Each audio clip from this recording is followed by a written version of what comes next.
Ek het myne uit mekaar uitgeskeer en ek sukkel nog steeds om uit te figure. Ja, so.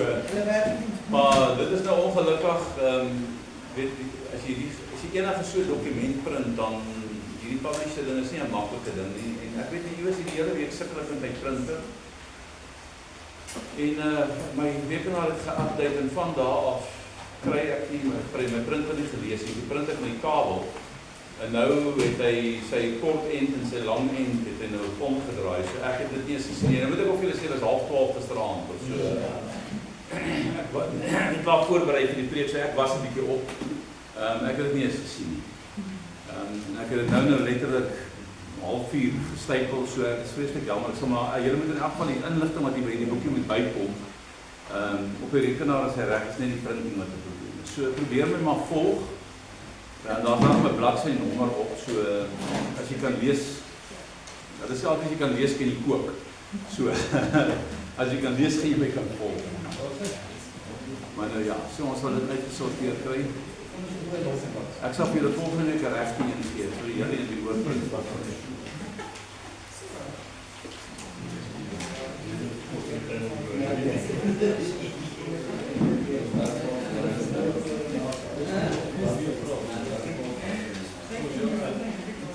Alright julle, ons het vanaand 'n baie dun lesentjie. Ek het eintlik toe ek die lesing voorberei het besluit om nie die volledige inspraak wat op die gebedskant of die verduideliking daarvan amper op skrif weer te gee nie, want dit is 'n klomp inligting wat 'n ou wat ek vir julle kan deurgee en julle seker 'n uur daarmee besig hou, maar ek het gevoel ek gaan julle net die raamwerk gee, want as jy die raamwerk kan verstaan, dan gaan jy eintlik dit baie sterk kan gebruik in jou gebedslewe. So ons gaan vanaand so 'n bietjie begin. Ons het laasweek, as ek nou reg is, het ons op die trappe gewerk. Koninkryke trappe was 'n verlede week, né? So daai op die ou nie goed onderskei. Daai hele koninkryks benadering tot jou behoeftes, tot wat ook al in jou lewe aangaan, is 'n manier om God se wil deur te bid in jou lewe. So daai hele koninkrykstrap gee vir jou riglyne. Die eerste onthou saad, tyd en oes. Dis die 3 dinge wat jy daar moet weet. Jy moet weet wat jy wil plant, met ander woorde jy moet weet wat het jy het 'n behoefte, en dan moet jy weet wat sê die skrif, want die skrif is die saad. Wat sê God se woord oor my behoefte, oor my swakhede, die ding waarmee ek sukkel. So jy gaan soek letterlik die saad wat jy wil plant as dit finansiëel is. Ons het nou al finansies gebruik omdat dit nou 'n algemene ding is wat almal mee kan assosieer. As jy sukkel met gesondheid, dan gaan soek jy die gesondheidsskrifte op en ander alles wat oor heling gaan, oor fisiese gesondheid, gesondmaking, oor genesing. Dan soek jy daai skrifte op en jy gebruik dit as jou saad. En dan is dit so die oomblik wanneer jy daai saad, dan gaan kyk jy eens wat sê daai skrifte vir jou, want daar's voorskrifte met betrekking tot alles in ons lewe. Ek het al baie vir mense gesê, kom hulle al by my uit, dan hulle nou 'n vreeslike gesukkel met hulle huwelik. En 'n huwelik is nou maar 'n moeilike ding. Ek weet nie of jy ooit, daar's enkele mense wat regtig 'n perd in 'n trailer is. Met ander woorde, hulle stap in 'n huwelik in en alles werk net uit en ek dink dis dalk die modelle wat hulle gehad het. Maar almal het nie altyd so 'n model nie en dan probeer 'n ou nou maar met jou model wat jy in opgevoed was toepas hier in hierdie verhouding en daai ou probeer in sy model toepas in hierdie verhouding en iewers in die middel kry jy die woordjie konflik. Okay, en dan sukkel 'n ou met 'n klomp nonsens en Jesus, sy berading is net een sinnetjie, dis die hartheid van jou harte. So sort jou hart uit, dan gaan jy redelik ver kom in jou huwelik. So hou op asseblief die ander een blameer. Want dit is jou grootste probleem wat jy het. Want jy wil graag jou man moet wees soos jy is, of jy wil hy moet wees, en die man wil vreeslik graag hê die vrou moet wees wat hy wil hê sy moet wees. En ongelukkig werk daai storie nie. So nou wat moet ek doen nou as ek daai probleem wil oplos? Gaan kyk wat sê die Here oor die huwelik. Kyk wat sê die Here oor 'n verhouding tussen man en vrou. As 'n klomp riglyne daar. En dadelik, kom ek gaan julle 'n maklike voorbeeld gee in dit. Hulle noem dit letterlik letterlik living and cleaving. Met ander woorde, daar's 'n die Here sê en die vrou sal haar die man sal sy ouers verlaat en sy vrou aankleef en die vrou sal haar ouers verlaat en die man aankleef. Nou julle daai is 'n eenvoudige prinsipel. Want anderster as jy daai beginsel nie verstaan nie, dan is Tannie Letty se neus binne in haar huwelik. Okay, en sy rule daai huwelik en die arme skoondogter kry nie gemove nie, want Tannie Letty weet alles van die huwelik af. Sy het in elk geval al klaar nie alles self reg gekry in haar lewe nie, maar sy dink sy kon.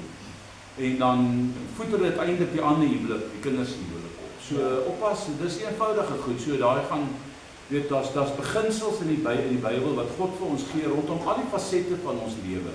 En dit is wat daai koninkrykstrap belangrik is. Met ander woorde, jy bid vir jouself, die dinge wat in jou lewe noodsaaklik is, wat jy nie 'n behoefte het, gaan na die Here toe. En vra vir die Here, Here, wat is ek het hierdie behoefte, sê vir my uit die woord uit. Nou ek sê altyd vir mense, as jy vir enige ding bid, en veral as jy nog wil vas en bid, want dan moet jy weer dan raak dit ernstig. Kry 'n skrif by die Here. Nie 'n skrif wat jy wil hoor nie.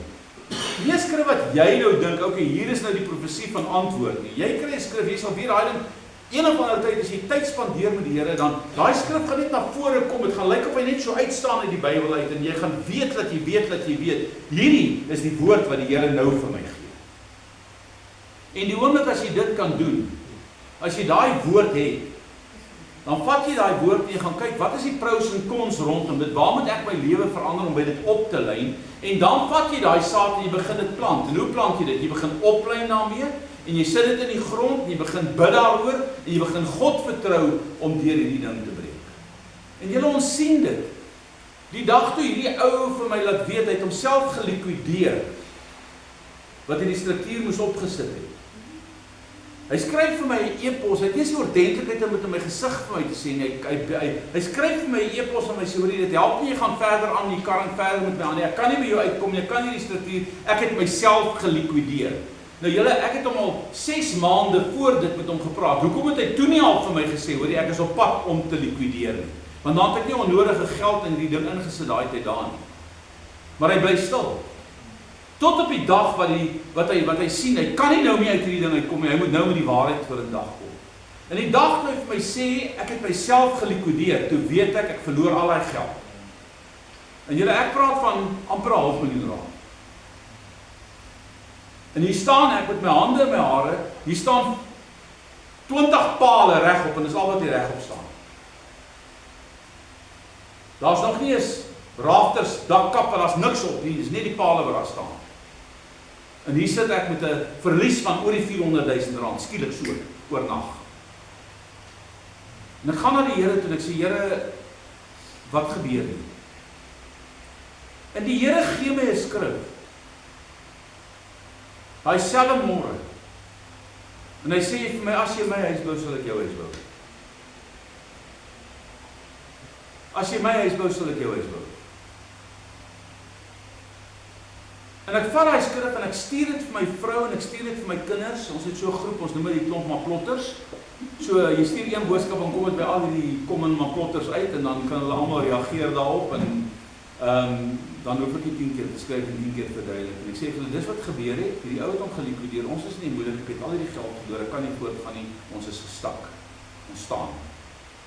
Maar dis die woord wat die Here my gegee het. En julle 3 jaar het verloop. En uiteindelik het die Here op sy manier finansies losgemaak op 'n buitengewone manier dat ek omtrent al die steenwerk daarvan kan klaarmaak. En weet jy is die beste van alles? Ek sou dit ook nie kon doen as die Here nie 10 tree voor my was nie. Ek wil amper sê 100 tree voor my was nie. Want die oomblik, onthou toe ek herbou sy huis begin het, en dit is hoekom die hele tema herbou sy huis, al die goed pas vir mekaar in. Die tyd toe ek dit begin het ek geweet, wat sê daai skrif. En daai goed lê hier, ek het 'n kroontjie reg op my agterkop, daai ding is net so onder die kroontjie gaan lê daai skrif. En ek herinner my gedurig aan. Okay. So moenie paniek raak nie. Weet dat die Here gaan vir jou leer. Want dis ons probleem. Die oomblik as jy paniekerig raak, dan kom vrees in, en wat dryf die vrees na buite? Net die volmaakte liefde. En God is volmaakte liefde. En as ek nou sê, die Here was 'n klomp tree voor my, kom ons sê maar 'n tree voor my, hy's 'n klomp tree voor my, hy's 3 jaar se tree voor my. Weet jy, doen die Here? Daai ou het ek daai tyd gekry, ek het vir Pieter Leibrand gebel, en sê, Pieter, ek wil vir jou vra, wil jy nie asseblief hê, kyk jy nie vir my 'n goeie bouer, wat ek op 'n Saterdag, net op 'n Saterdag kan kry, en ek gaan my voet op die water sit, en ek gaan begin net my steenwerk te doen. En ek het nie geld nie. En ek het net in geloof uit die boot uitgeklim en begin, en daai eerste Saterdag het hulle 700, en daai een ou met my werker hier, het hulle so 700 stene gepak. En toe ek sien ek met dit vorder, dit gaan my lang vat, maar ek gaan eventueel daar uitkom. Ek hoop net nie ek is 80 as ek daar uitkom nie, maar nou ja, ek gaan dit doen. Hy selfe bouer sê vir my verlede week, hy sê vir my, Maruti, toe ek daai dag hier aankom, toe kyk ek hierdie huis en sê ek weet nie hoe gaan ek hierdie huis kon bou, dat is nie manier nie. Dit is net te veel werk. Hy sê kyk vandag. En Desember breek aan en die haalstorm kom. In Januarie bel ek vir ou, sy naam is Sean, hy manage al Pieter se projekte, hy's 'n briljante swart bestuurder, hy doen altyd sy management op site.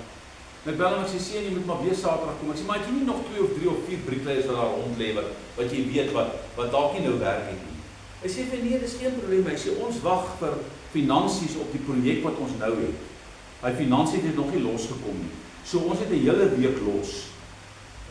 En al die mense sit by die huis en hulle het honger. Ek sê nee, okay, maar wat kry hulle per dag? En hy sê vir my wat hulle verdien per dag. Nou dis nie 'n Saterdag loon wat ek betaal nie. Dis baie minder as wat ek hulle betaal. Normaalweg op 'n Saterdag. En hy bring haar hele span en hy sit hulle een vir een week.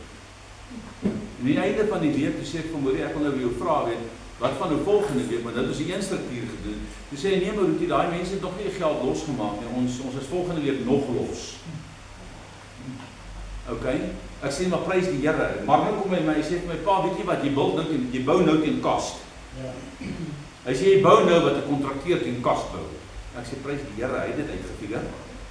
Ok, en hulle bou die tweede week, en hulle bou omtrent alles in die eerste struktuur, die middelste struktuur klaar, hulle begin met die tweede struktuur, en ek sien, ok, dit is nie klaar nie, en Vrydag toe loop hulle, ek sê, ok, maar, wat gaan ons nou maak? Hy sê, meneer, hy goed het nog nie deel, hulle wag nog vir geld, ons sien jou volgende week weer.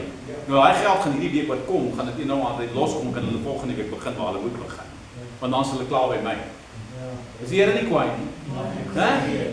Hoor jy wat ek vir julle sê, jy het 'n skrif, daai is jou fondasie julle, dis jou buis, daai ding wankel nie. Dis God se wil, dis God se woord, en God se wil kan nie wankel nie.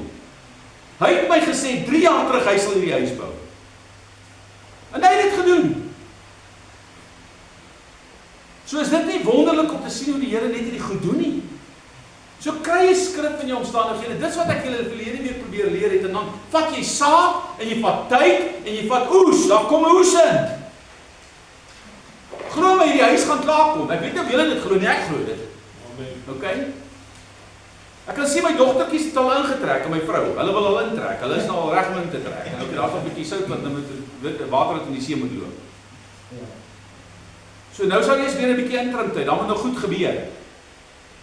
Maar die Here weet hoe hy dit gaan doen. Ek worry nie nou. Maar kry die skrif. Staan op die skrif. En vanaand gaan ek voort na 'n tema wat vir my in my lewe baie waardevol is. En ek noem dit gebedskrag onbeperk. Want gebed het 'n onbeperkte vermoë. Ons glo dit nie. Want honderde mense het al gesê, bid en niks gebeur nie. Ek wil vir jou sê, dit is hoekom mense ophou bid, want hulle dink niks gebeur nie. Hulle raak moedeloos, want ons wil vir God sy tyd voorskryf. Want glo my vry, die Here weet wanneer en hy weet wat. En dan is hy ook, hy sloer nie net omdat hy lus is om te sloer nie. Hy sloer omdat hy eintlik besig is om ons uit te sorteer. Want julle, ek is 'n ou wat, as ek 'n ding doen, dan doen ek dit. As ek my hart op 'n ding gesit het, eendag het iemand vir my gesê, jy is soos 'n boeldak, as jy gebyt het, los jy nie. Nou, dis nou nie 'n baie mooi beskrywing wat hy my gegee het, ek hoop nie ek bly flippend soos jy nie, maar nou ja. As jy ding wil doen, staan in geloof, en go vir dit. Jy moet nie oppas, jy moet nie halfpad ophou nie. Druk die ding deur tot jy aan die ander kant uitkom. Maar bly by die Here, bly naby hom. Dan sal jy uiteindelik daar uitkom. So gebedskrag onbeperk, en in daai tyd van daai interim tyd van gebed, dis die geloofstyd, daar sort hy jou uit. Daar toets die Here ook jou hart. Want julle geloof het tyd nodig. Ek weet nie of julle dit al gesien het nie. Mense bid vir 'n siel, vir 'n kind, of vir 'n ma, of 'n pa, of 'n broer, of 'n suster. Daar's Desiree vanmôre, ek het vir julle gesê van die kanselaar vanmôre, die wat daar was. Sy het jare gebid vir haar broer, wat niks met God te doen wou gehad het. Jare. En éventueel beland hy ou in 'n situasie waar hy gediagnoseer word met kanker, en hy beland in 'n plek waar hy in 'n inrigting in moet gaan, daar's niemand anders wat na hom kyk nie. En wat gebeur? Die woorde wat Desiree gebid het, begin 'n werklikheid word. En daai man gee sy hart, en ek dink Amanda het hom nog gaan doof. In die tyd toe ek daar was, ek het iemand anders daar gaan besoek, toe kry ek hom daar. Toe sien ek, die ou lewe. Die kanker is besig om hom op te vreet, maar sy gees lewe. Sy oë is wakker, sy gees is wakker. Hy wag vir die Here, hy praat oor die Here, hy lê op sy bed en al wat by sy mond uitkom, is dinge oor die Here. Hy sy hele lewe nooit vir die Here geleef. Na die laaste paar 2 of 3 jaar wat hy in daai toestand was, het God hom met nader getrek. Maar hoe het hy daar uitgekom? Iemand het vir hom gebid. Gebedskrag is onbeperk. En ek en julle moet dit verstaan. En ek wil vanaand daarop stil staan en gaan jou vanaand 'n paar basic goed leer oor gebed wat jou in jou lewe sal help. Kom ons vra Here, Here, ek wil bid. Leer ons hierdie gebedskrag wat U weet wat ons nodig het. Dis onbeperk. Laat die heerlikheid van die Here in ons lewe, Here, sigbaar word. En ek wil bid, Hemelse Vader, help ons om dit nie te verwaarloos nie. Help my. Want Here, ons is so geneig om so baie dinge eerder te doen as om te bid. In plaas dat ons eerder bid en minder dinge doen. Sal U ons genade gee, Here, om deur te breek in die krag van die Heilige Gees en eerlik looflik aanbid U daarvoor in Jesus se naam. Amen. Okay, julle. Nou is julle by bladsy 2. As jy begin nou, jou boekie se bladsy 1 lyk nou agter. Bladsy 2 is die volgende, né? So as jy dit nou uitgefigure het. Gebedskrag onbeperk. Ons is nou besig om die latbalkmuur bo te bou vir ons die dak gaan opsit. Ons het in die vorige lesing gesien dat ons enige fisiese, geestelike of enige geestelike swakheid of fisiese swakheid of 'n situasie in jou lewe kan oorwin deur die toepassing en die uitspreek van God se woord. So wat sê ek met daai sinnetjie? As jy enige probleem in jou lewe het sy dit 'n sonde is waarmee jy sukkel, het sy dit 'n swakheid is waarmee jy sukkel, het sy dit is 'n ding waaroor jy oorwinning moet kry omdat dit jou heiligmaking aantas, wat onthou ons kom uit heiligmaking uit, dan gaan vind jy die skrifte wat jou gaan leer rondom hierdie dinge, en dit is wat ons nou oor gepraat het tot nou, dan begin jy dit toepas in saadtyd en oes. Okay. So enige koning regeer deur sy woord. Hoe regeer God? Met sy woord. Net so regeer God ook deur ons op aarde, wanneer ons sy woord as ons geestelike swaard begin gebruik. As jy na Efesiërs 6 gaan kyk, dan sien jy daar, dat die Here noem die hele wapenrusting, en dan sê hy, neem die swaard van die geloof op. Het julle hom al gelees? Neem die swaard, en julle, wat doen jy met 'n swaard? Jy skil nie aardappels met 'n swaard nie. Okay? Jy veg met 'n swaard. So hoekom noem hy sê neem die swaard van die geloof op. Maar dan maak hy 'n stelling en sê hy, dit is die woord van God. So met ander woorde, wat moet jy maak? Wat is die swaard?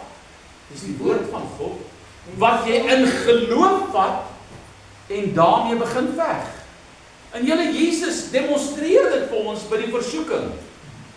Hy is so uitdruklik daaroor elke keer, en wat doen die duiwel? Hy trek dieselfde triek. Want hy weet wat is die krag van die woord. Hy weet dat iemand wat met die Here besny is, gaan God se woord teen hom gebruik. So wat doen hy? Hy gooi 'n woord in. En hy sê, staan daar nie geskrywe nie, maar nou moet jy weet, dis altyd in 'n misleidende manier gegee, of dit is op 'n verdraaide manier wat dit oorkom. Hy sê vir Eva, het God nie gesê dat julle nie van die bome, die vrugte van die bome in die tuin mag eet nie?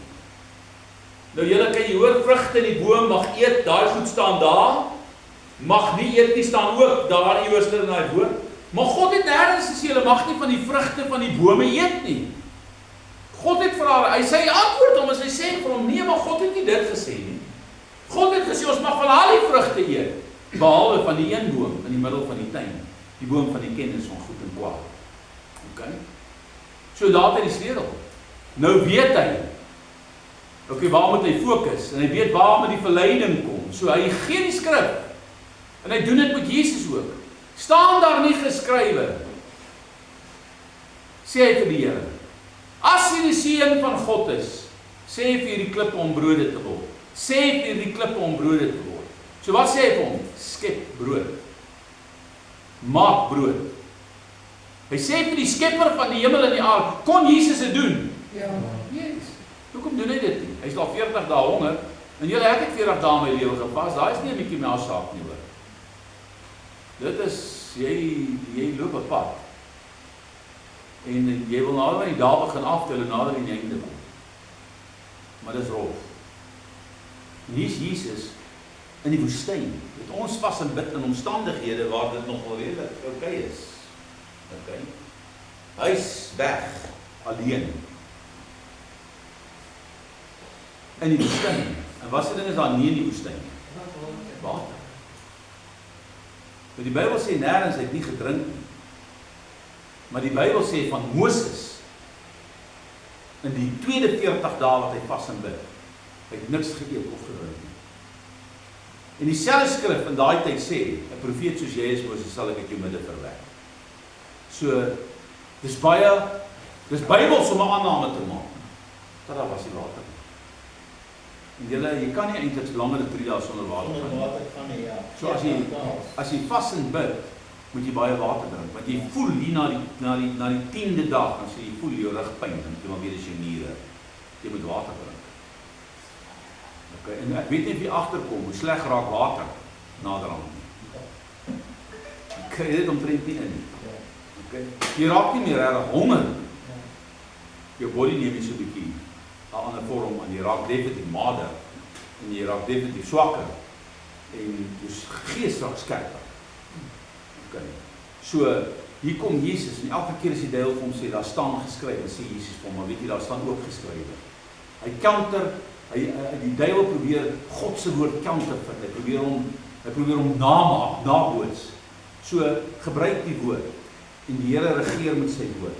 So wanneer ons God se woord as ons geestelike swaard begin gebruik, sal jy letterlik die uitkoms daarvan sien. Die toepassing daarvan vind ons in ons persoonlike verhouding in gebed tot God. So met ander woorde, jou gebedslewe, en ons almal is skuldig aan hierdie goed. Moenie, ek weet nie om dit makliker te stel nie, die maklikste manier om dit te sê is, moenie 'n inkopieslysie lees nie. Dis baie maklik om te bid, give me, help me. Okay, want dit is waaroor ons, Here help my kinders, help my gesin, help my vrou, Here gee vir my vandag beter, onderneem vir my finansies, Here gee my genade dat ek my water en ligte kan betaal, Here help my met hierdie bouprojek, al hierdie goed is help me en give me's. Okay. Dit is 'n ander dimensie van gebed wat ons moet begin verstaan. En daai dimensie, dit gaan nie oor my nie.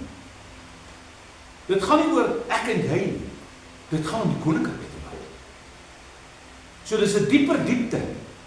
Want dis eintlik hoekom ons hier is. So in ander woorde, jou gebedstyd. En julle gaan nou sien hoe werk dit. En ons het mos nou al daai enetjie van die hand gedoen. Ek dink, as ek nou reg onthou, Beb het nog vir ons so 'n hele prentjie op mooi geteken, wat bietjie mooier as myne was. Jy onthou daai goed. Die eerste een is, jy verheerlik God. God is altyd okay, né? Daai een, confession. Pas op vir jou. Okay. Ons noem dit die Actoy beginsel. Nou dit het ek in Singapore geleer. Dis hoe hy klomp Chinese bid. Hulle gebruik dit. Hulle sit hulle hand op 'n stuk papier en hulle gebruik dit. Jou vinger, God is chap, hy's reg. Hy's nommer 1. Dan verheerlik jy God. So daai is die maklikste manier om enige ou te leer. Vat jou hand en sê okay, die Here is okay. En begin hom net dank vir sy goedheid, vir sy grootheid. Sê vir alles wat hy vir jou doen. Okay. En dan gaan jy oor onthou confession. Nou hierdie ou vingertjie wil ons baie maklik na ander mense toe wys. Maar daar's 'n paar wat terugwys. So draai bietjie jou geestelike oë na binne en sê Here, ek vra jou om vergifnis vandag want ek het dan baie kwaad geword vir Sunny daar by die werk. Here, ek het my vieslik vererg vir Gert in die kerk. Okay, en dan so kan jy nou maar aangaan. En glo my vry, dit gebeur. Dit gebeur. Ek het so 'n paar weke terug het iemand my gesê, hoorie so ek het my nou weer vanaf bloediglik vererg vir 'n ander sussie daar by die kerk. Nou die boeties vererg hulle nie so baie by die kerk, maar die sissies kan nogal regtig regkry. Weet nie hoekom. Okay, maar ek dink hulle praat maklik met mekaar. Die boeties praat oor Toyotas en oor Volkswagens oor daai monsers. Okay, so maar hoor mooi.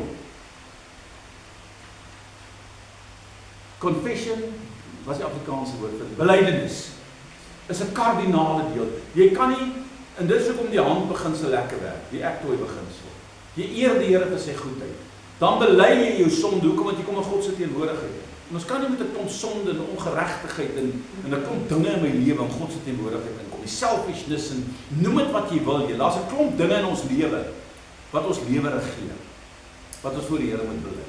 En dan kry jy hierdie langste vinger op jou handjie. My vingers is nogal kort, my hierdie is maar die langste een. Okay. Dis Thanksgiving. Nou kan jy vat 'n uur. Hoeveel minute het 'n uur? 60 minute. Nou vat maar nou net 50, sê jy's 10 te lui.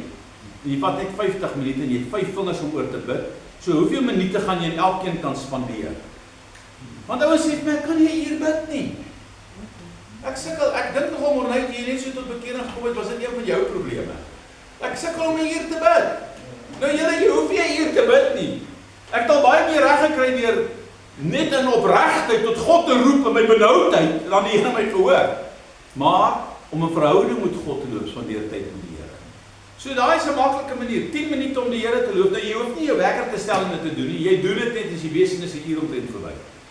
Dan begin jy net te confess. Jy begin al die dinge, jy vra die Here, Here wys my wat in my lewe is uit orde uit. En dan by jou derde een is jou langste, Here, baie dankie vir hierdie pragtige vrou en kinders wat U my gee. Dankie Here dat ek nog gewerk het. Dankie Here dat daar brood op my tafel is. Dankie dat U vir my onderneem en Here, ons het ons 'n klomp goed om voor dankbaar te wees. Kom aan. Jou gesondheid. Julle, jy kan alles sê as jy nie jou gesondheid het. In my eie broer se lewe het ek dit gesien. Die oomblik toe hy met motorneuron siekte gediagnoseer word, het daai liggaam agteruit gegaan en het hy na in sy kar bestuur. Hy is links gewees, sy linkerarm het eers gegroet, het hy sy kar bestuur met sy regter aan my los die stuur dan ry hy die rat want hy het 'n handrat kar gehad en dan gaan hy verder met die een hand aan. Totdat die ouens so begin om motor blaas het dat sy seun vir hom gesê het, hoorie, daar's nie manier nie pa, jy kan nie verder bestuur nie. So, hoor mooi. Jou gesondheid is uiters belangrik. Dank die Here daarvoor. Begin bid oor jou gesondheid. Begin bid oor jou oë. Begin bid oor jou ore. Begin bid oor jou longe. Begin bid oor jou hart. Begin bid oor hierdie goed. Ek het dit baie in my lewe gebid. En noem ek noem die goed by die naam. Ek onthou 1 jaar ons in die woestyn en daar's 'n dominee saam met ons, 'n dominee wat is sy naam? Stefan Briel. En hy is 'n NG predikant en hy saam met ons op hierdie toer en iewers terwyl ons daar is, ons elke môre gebid en die Here se aangesig gesoek vir die dag want ons ry redelike gevaarlike plekke en ons bid daaroor en ek bid op 'n stadium toe ons 'n lang stretch moet ry met hierdie kar en ek sê Here bewaar hierdie karre. Maar Here hou U hand oor elke elektroniese komponent. Hou U hand oor elke band van hierdie kar. Want toe het baie karre al 'n paar wiele gehad. Hou jou hand keer oor elke meganiese deel en ek noem 'n klomp dinge in 'n kar wat sommer net in my gemoed opkom wat ek oorbid. En Stefan kom na die tyd my, hy sê vandag het jy my iets geleer. Ek sê nou okay, wat het die Here jou geleer vandag? Hy sê nee, dis die eerste keer dat ek sien iemand breek hierdie gebed in so fyn detail op. Hoekom bid jy nie net vir die kar nie? Ek sê jy kan as jy wil, want God verstaan dit, maar ek het nie so gelei gevoel nie. Okay. So begin God dank vir al die seëninge vir al. En dan kry jy hierdie ou vingertjie wat jou ringvinger is. Actoy, dis die O van Actoy. Actoy is A-C-T-O-Y. En dit gaan oor ander mense. Nou begin jy bid vir die redding van mense. Jy begin bid vir jou kinders, jy begin bid vir jou familie, jy begin bid vir mense wat ongered is. Jy begin bid, glo dit as jy wil, vir Suid-Afrika. Jy begin bid vir ander se behoeftes. Weet jy, baie keer hoor mense hoe mense sukkel. Ek het nou 'n gesin en die vrou is 'n baie prominente motiveringsspreker in Suid-Afrika. En haar PRO werk het op die oomblik, weet ons ken hulle baie goed nou met die kind se atletiek en al die dinge. En die man het sy werk verloor en dit het regtig met hulle so swaar gegaan dat hulle het omtrent alles verloor wat hulle het. Hulle is besig om hulle huis alles te verloor wat hulle oor die jare opgebou het. En daai ou is bietjie jonger as ek.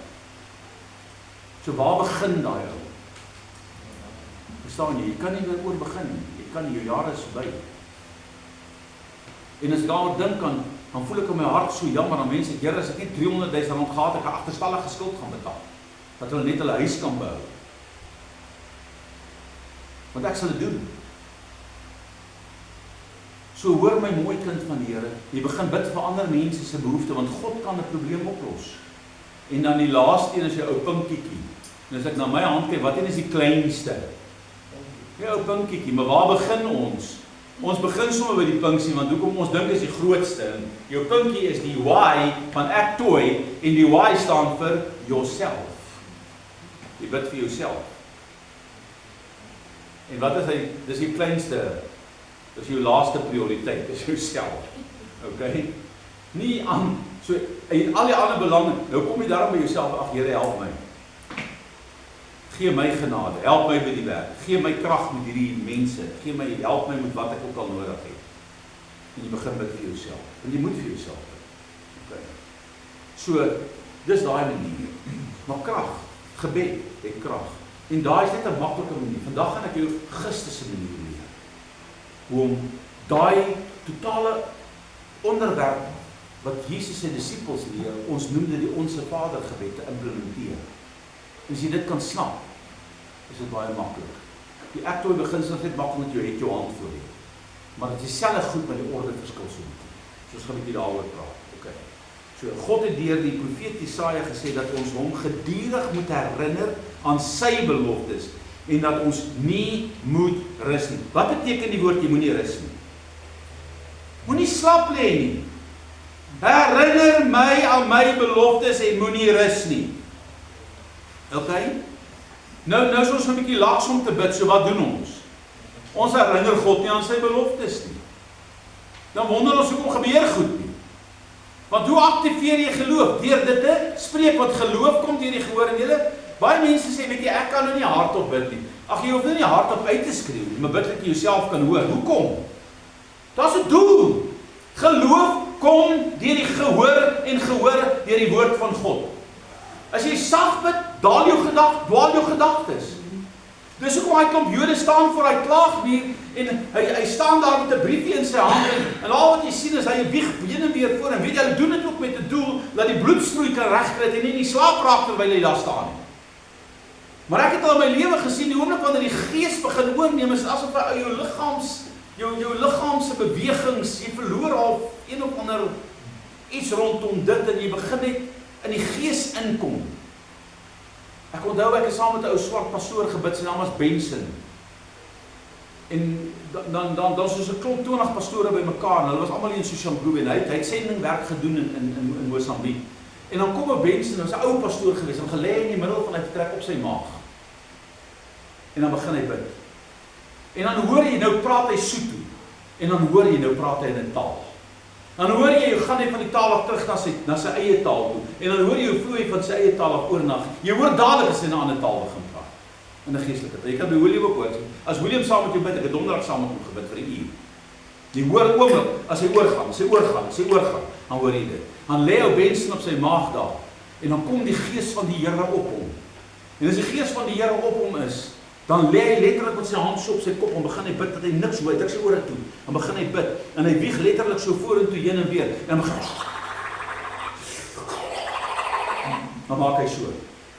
Terwyl hy die woorde en dan voel hy die teenwoordigheid van die Here wat hy trek. Jy dink wat maak hierdie ou sy mal in sy kop of wat? Hy is onder die gees van die Here en jy tel dit op en jy sien dit en jy ervaar dit. En dan bid hy vir Mosambiek en die ongeredde mense daar. En jy hoor tussen hoe hy oorgaan in Engels, en hy oorgaan in Sotho, en hy oorgaan in sy taal. So, jy sien dit kind, dit is jou wapen.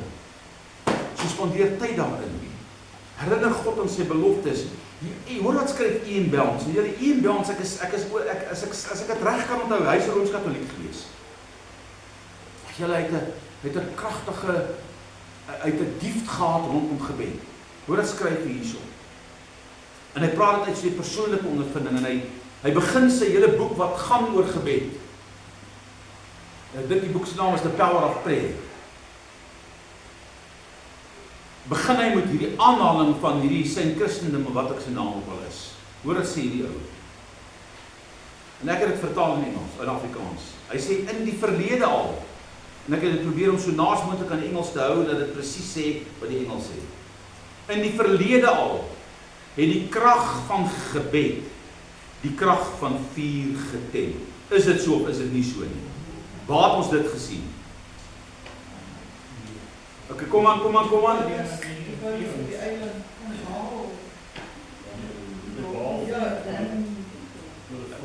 Nee, julle moet mooi lees wat daar staan.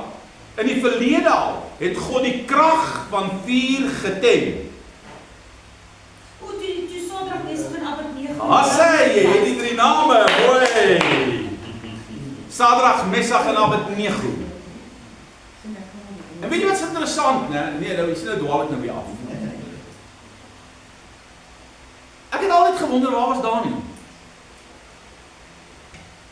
Want onthou, daar word 'n bevel uitgehef, as enige iemand nie die beeld aanbid nie, sal hy in die vuurhoond gegooi word. Want dit was 'n set van die ander geleerdes wat binne die raamwerk van die koning gewerk het, wat daai 3 ouens en Daniël wou uitkeer, het hulle gehaat. En net Sadrag, Mesach en Abednego val in die vuurhoond. Waar is Daniël? Hy was wat? Hy was net verlief gewees tot Onthou, hulle al 3 was top bestuurders, hulle was ministers, verstaan jy?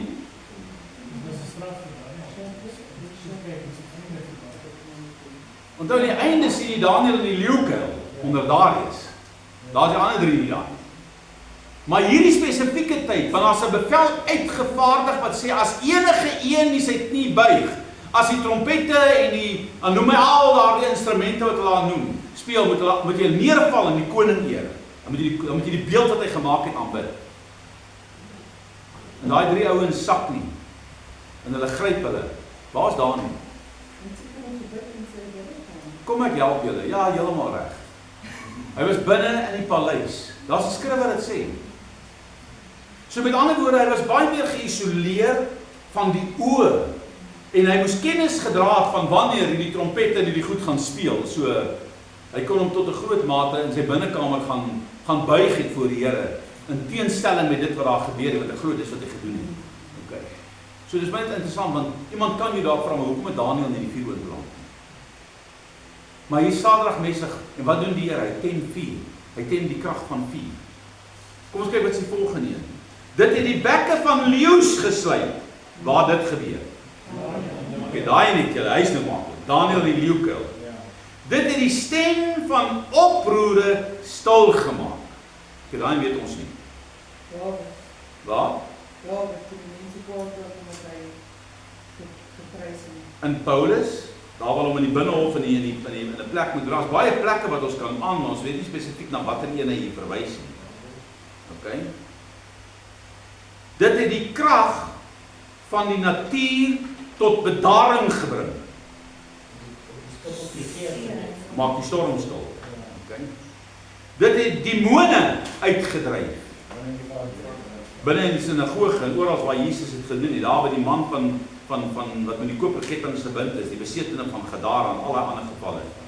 Dit het die kettinge van die dood gebreek. Die dogtertjie van Jairus. En daai eens, as dit was ons baie mense wat dood het vir die Here Jesus die dood opgewek het, Lazarus. Die poorte van die hemel vergroot. Waar die mense kon instap. Die evangelie is verkondig. Siekes siektes teëgestaan. Dit het bedrog afgewend en stede van verwoesting gered. Dit het die son laat stilstaan. Waar's hy? Precies dieren, ja.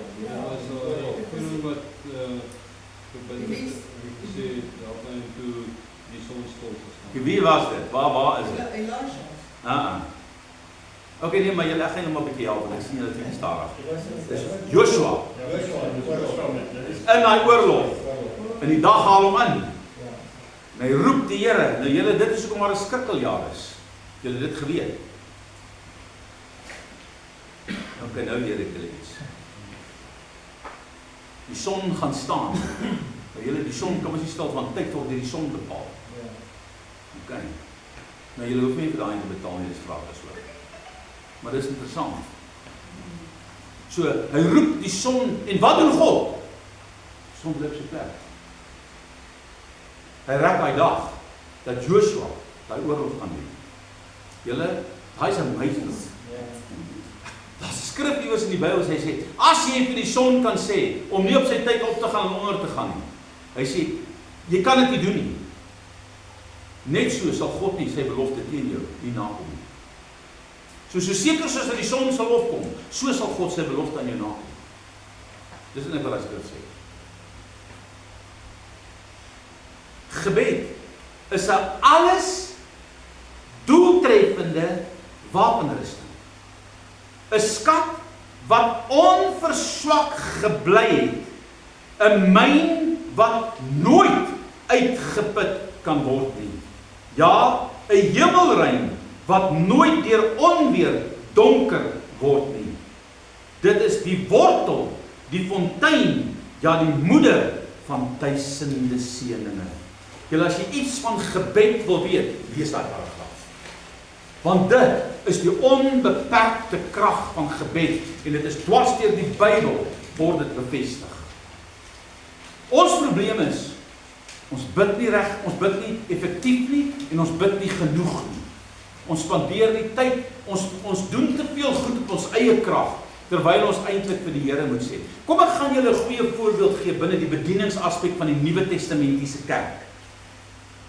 Die Bybel sê, en die kerk het radikaal gegroei na die uitstorting van die Heilige Gees. Eers was dit 5000 siele, toe is dit 10.000 manne. Binne die eerste 8 hoofstukke van Handelinge, eintlik binne die eerste 5 hoofstukke van Handelinge. En toe daar 'n gesprek, daar het 'n twis begin ontstaan onder die Grieksprekende Jode, onder die Grieksprekende Christene. Omdat hulle die behoeftes van die Grieksprekende ou mense, die weduwees oor die hoof gesien het. En toe het hulle klomp mense wat bymekaar kom en hulle besluit, hulle gaan met die 12 apostels praat oor hierdie probleem. Want hulle sorg vir die Joodse mense, hulle sorg nie vir die Griekse ou mense nie, of vir die Griekse weduwees nie. En hulle kry 'n konfliksituasie binne in die kerk. Dis die eerste konflik ding wat daar plaas. En hulle kom by Petrus en sê, hoorie, dis die probleem.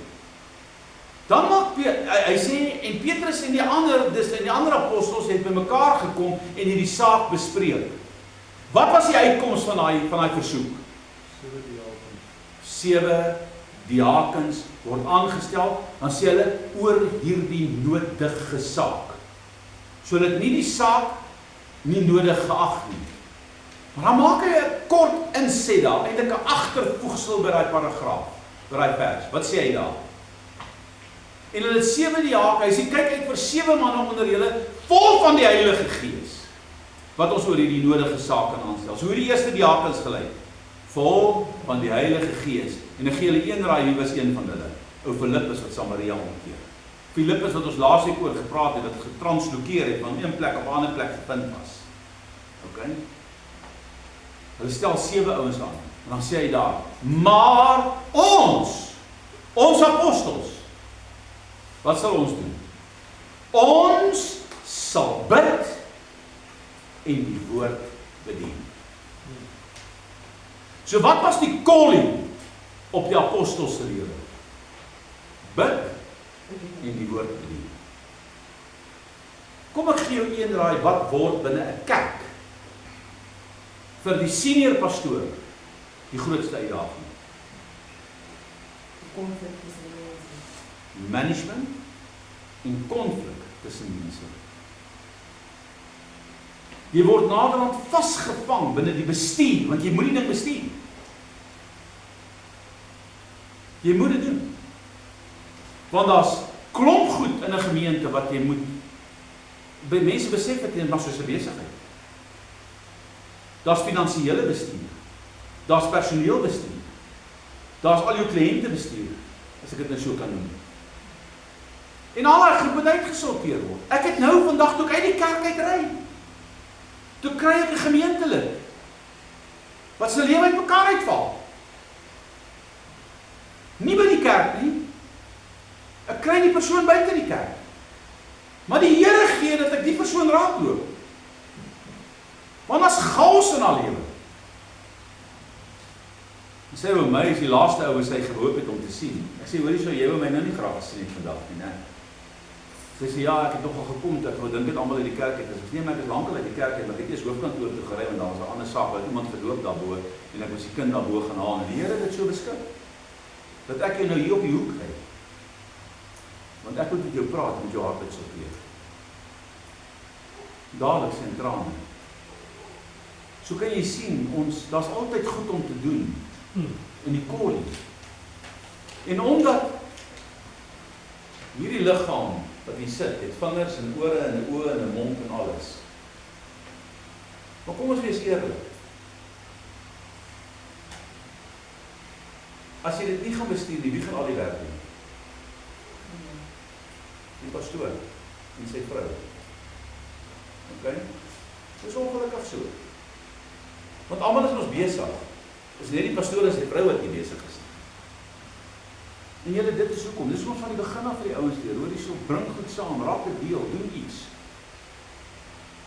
So jou gebedslewe is so belangrik dat die apostel sê ons sal bid in die woord bedien. Want waar gaan jy die krag vandaan kry vir die woord? En vir die bediening van die woord? En onthou, ek bedien die woord op 'n groter platform, maar julle bedien die woord op die platform waar jy elke dag beweeg. Dis nie 'n minderwaardige platform nie. Dis dieselfde platform, dis net op 'n ander plek. En daar waar jy bedien, kan ek nie kom nie. Dis nie waar ek moet bedien nie. Dis waar jy moet bedien, dis waar God jou gesit het.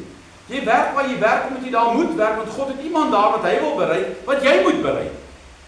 En nou werk ons doen niks daaraan nie, ons bly stil en ons los dit, en eventueel dan gaan dit verby en die Here moet iemand anders opwek om dit te doen. Gebruik elke geleentheid en vra die Here, met wie moet ek deel? Met wie moet ek praat? Dan skryf verder in sy boek, hy sê, bid ons soos Jesus gebid het. Bly ons in hom, in is ons pleidooie en gees, die oploop van sy pleidooie en gees. Sê wie, hè? Nie oploop, nie Voorloop. Oorloop. Waar het ek dit gelees? Ek het gesê oploop, Oorloop, ekskuus. Nou bid ons soos Jesus gebid het. Maar weet julle, daai is belangrik. Die disippels sien Jesus bid. Ons gaan nou daarby kom. Wat vra hulle? Hulle het hom ek lees nêrens in die Bybel wat hom vra, leer ons om 'n wonderwerk te doen. Leer ons om duiwels uit te dryf nie. Leer ons om siekes te genees nie. Wat vra hulle? Leer ons om te bid. Hoekom vra hulle om dit?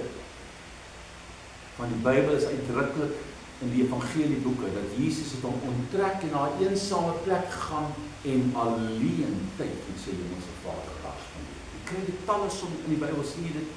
Dan is dit vroeg in die oggend, diep in die nag, waar Christus al, en hulle sien dit, en hulle sien die uitvloeisel van dit, en hulle besef, daar's 'n link, daar's 'n ooreenkoms tussen sy gebedslewe en die gerig aangaande hom wat versprei. So as jy regtig 'n impak in hierdie wêreld wil maak, spandeer tyd met God, spandeer tyd met die Here. Okay? En daai tyd moet nie gaan oor jouself nie. Daai tyd moet gaan om God te verheerlik en hom te vra, wat wil U deur my doen? Laat U wil geskied. Wat het ek vanmôre vir julle gekwoteer? My wil, of my brood, is om die wil van my Vader te doen. en dit te volbring. So, waar het hy kos vandaan gekry? Waar het hy brood vandaan gekry? My kos, my voedsel, is om die wil van my Vader te doen en om dit te volbring. So, as dit Christus se wil is om sy Vader se wil te volbring, wat moet my en jou wil wees? Weet jy hoe verkeer in my lewe het ek dit gebid? Here, ek wil nie eendag uit hierdie wêreld uitleef en my doel gemis het nie. Wat 'n tragiese omstandighede gaan dit nie wees dat ek my doel vir God gemis het, omdat ek hom nie toegelaat het in gehoorsaamheid om sy purpose in my te vervul nie. Maar hoe gaan ek sy purpose uitvind? Hoe gaan ek sy doel uitvind? Ek moet hom vra. Here, rig my voetstappe, lei my, vat my op hierdie pad dat ek kan weet.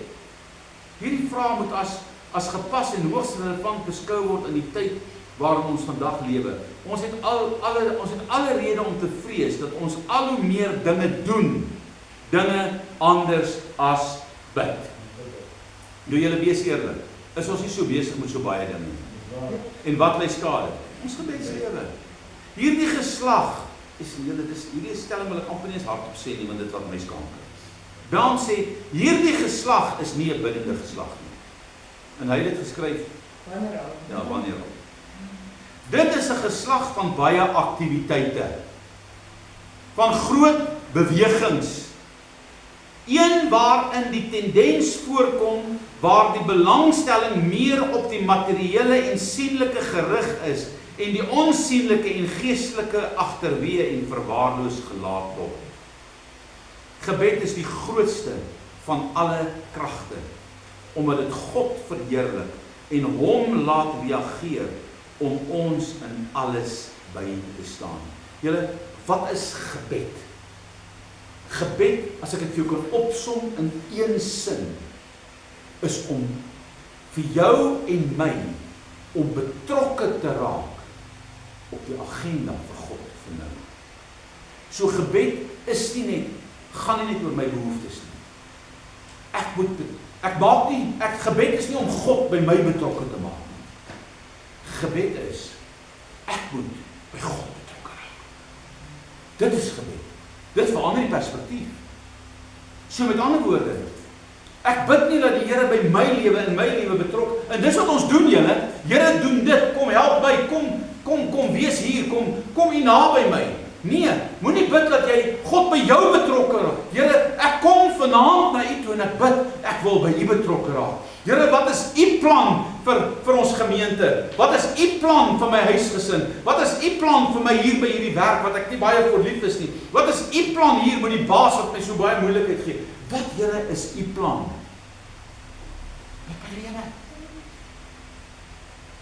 Help my, Here, in Suid-Afrika. Wat is God se plan met die kerk in Suid-Afrika? Hierdie land kan ons nie in hierdie toestand verval nie, kind van die Here. Het ons dan geen krag nie? Het God dan geen vermoë om die land op te tel nie? Hy het. Hy het dit in die verlede al gedoen. Met plekke. Die probleem is, julle het nie, omdat julle nie bid nie. En wie sê dit? Die Here Jesus. En wanneer ons bid, dan sê julle bid dit, sê Jakobus, om dit in julle eie welles deur te bring. Met ander, jy bid oor jouself. Jy raak nie betrokke by God se dinge nie. So wanneer ons na die Here toe gaan, vra die Here, Here, help my om betrokke te raak by dit wat U wil doen. Maar onthou in Elia se dae, die Here kom by Elia en hy sê vir Elia, op jou woord Elia, sal daar geen reën val, totdat ek vir jou sê, om te sê dit gaan reën. En 3,5 jaar val daar geen reën in Israel. En die koning soek Elia om hom dood te maak. En Elia moet wegkruip. Die Bybel sê die kraaie het vir hom kos gegee. Nou daar's nou ook 'n dispuut rondom die woord kraaie. Het die fisiese kraaie vir hom vleis aangedra? Is dit moontlik? By onmens is dit moontlik. Dit is moontlik. Maar van die ouens sê daar's een letter in die woord kraaie wat in Hebreëus verander was met die oorskryf van die goed. En daai kraaie waarvan verwys word, hulle het na die Beduïne in die woestyn wat in die woestyn tente gebly het, wat skape en goed opgepas het, het hulle ook die bynaam kraaier gegee. 'n Bedouin. Dis 'n nasie, dis soos ons Boesmans. Dis ouens wat. Ja. So hulle het letterlik in die woestyn gebly met groot robbevelle tente en ek het hulle daar gekry. So hulle is nog steeds daar. Hulle is daar. Ek was daar in vroeër in die laat 90's, soos ek het ek op 'n stadium na Palmyra toe gegaan waar dit groot tempel in die verlede was met wat 'n aardbewing geskit het en ons het na daai ding gaan kyk. Dis 'n oase in die middel van 'n woestyn en terwyl ons so toe ry, dan sien jy die Bedouine met hulle klomp skape wat by hulle is, dan is dit die tente. Dis hierdie nuwe kerke wat julle sien met die tente, daai goed lyk so. Maar dan is dit robbevelle. Dan het jy ook so 3 of 4 pilare en dan is hy die hele ding oop binne en dis 'n afstorting binne die tente waar die hele familie nou in bly en so gaan dit nou aan. Nou hulle sê daai ouens het 'n bynaam gehad en dit was kraaie. So nou dis nou baie maklik dat hy in die woestyn wie hom kos gebring. Iemand van daai mense die Here gesê hoor of fisies kraaie het gevlieg en hom kos gebring. So nou nie gaan wonder wat is dit nie, gebruik maar die woord kraaie. Okay. Maar maak dit saak. Hy het gelewe vir 3,5 jaar in die droogste tyd. En toe die rivier opdroog het die Here hom gestuur na die ou weduwee van Sarfat toe. Okay. En sy was nou nog nie as 'n Jood nie. Dis mos 'n kwaad op vir Jesus. Toe hy daai vergelyking gebruik. Daar was baie weduwees in Israel, maar die Here het niemand van hulle gebruik nie, behalwe die een vrou en sy het geloof gehad. Van Sarfat. So gebed het die vermoë om enigiets te doen.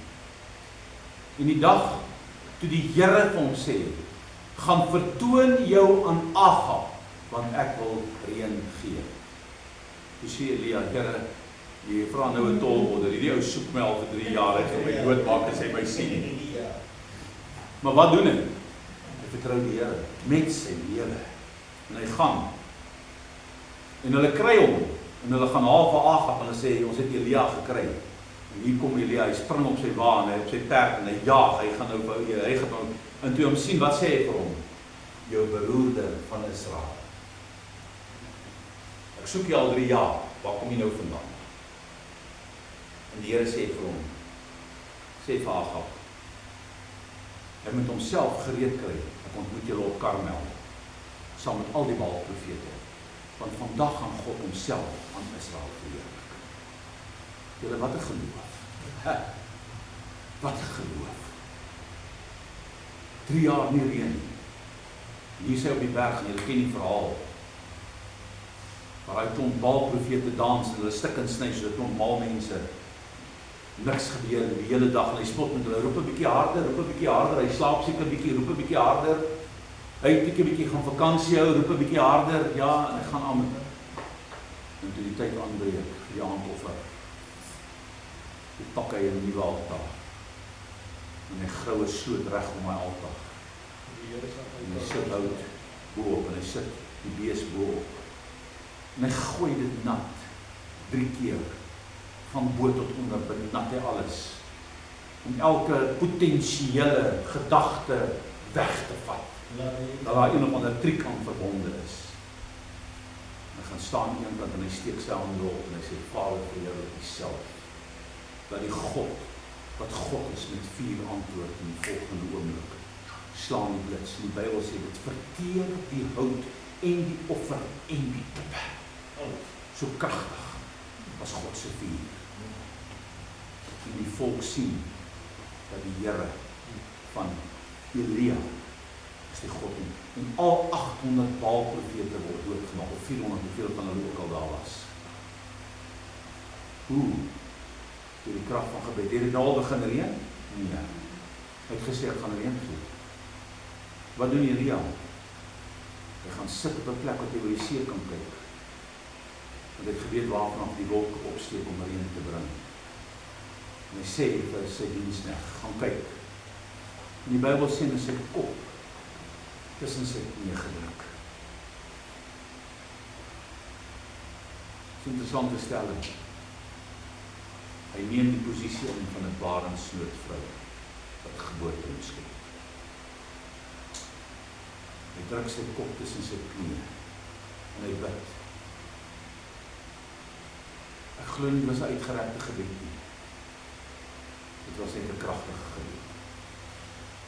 Hy sê vir sy diensknegt, gaan kyk, kom terug, nee niks. Hy bid weer, selfde storie. Hoeveel keer doen hy dit? 7 keer. Wanneer het ek en jy opgehou? Na die derde keer. Ek loop dalk na die eerste keer. Nou julle, hoekom moes jy 7 keer bid? 7 is die getal van die Here. Dis God se getal, maar dink maar net bietjie, hier's 'n gewone mens. Hy's 3 jaar al wat hy in afsondering lewe, hy's moeg, hy's uitgeput, hy's emosioneel stik. Kon die Here hom nie maar die eerste keer gehoor het.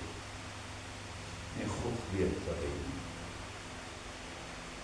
En die 7de keer toe hy in die volmaakte getal. Toe kom die diensknegt terug. Wat sê hy vir hom? Ek sien 'n wolk soos 'n man saam. Nou julle, 3 jaar nie gereën nie, is 'n wolk so groot. Ja, nee, dit lyk nie beloof. Nou wat doen Elia toe? Elia, die Bybel sê, en Elia het opgestaan. Een wolkie, so groot soos 'n man se vuis. En hy sê vir Agab, klim op jou wa, want vandag reën jy nat. En wat gebeur voordat hy sy oë kan uitvee? Toe weer lang nat.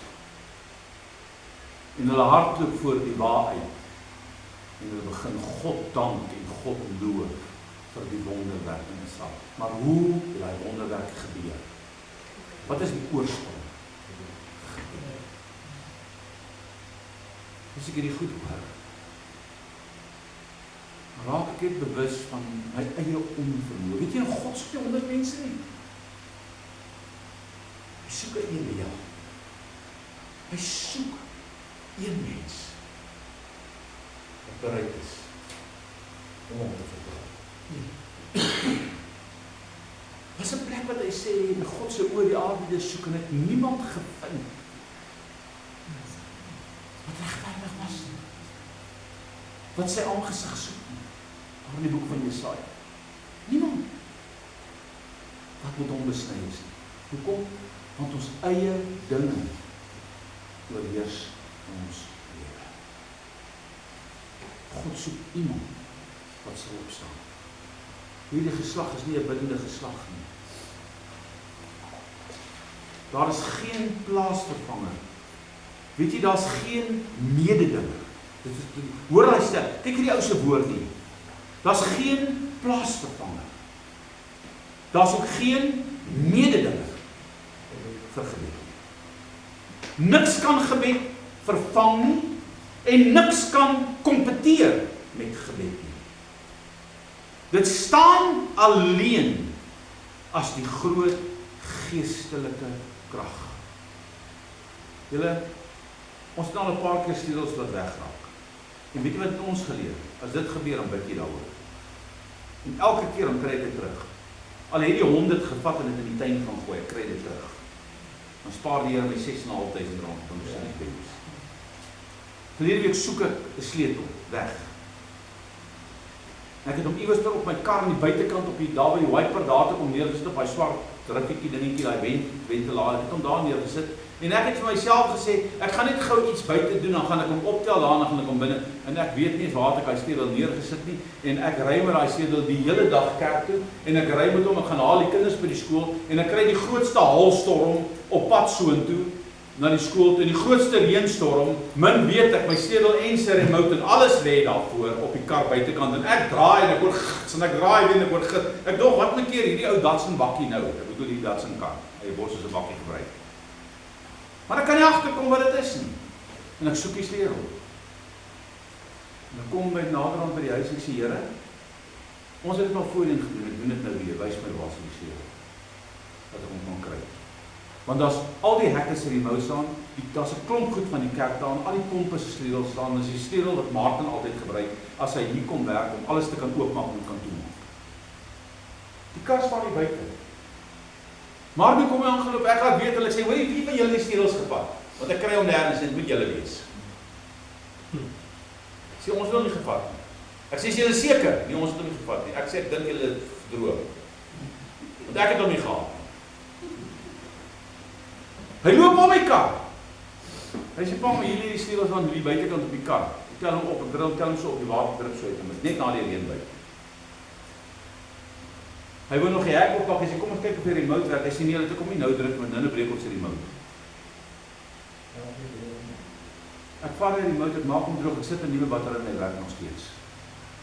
Dit is 'n wonderwerk dat daai ding nie afgeval het nie, in die eerste plek. Maar 'n wonderwerk dat ek om myself middag net na te gebid het kry.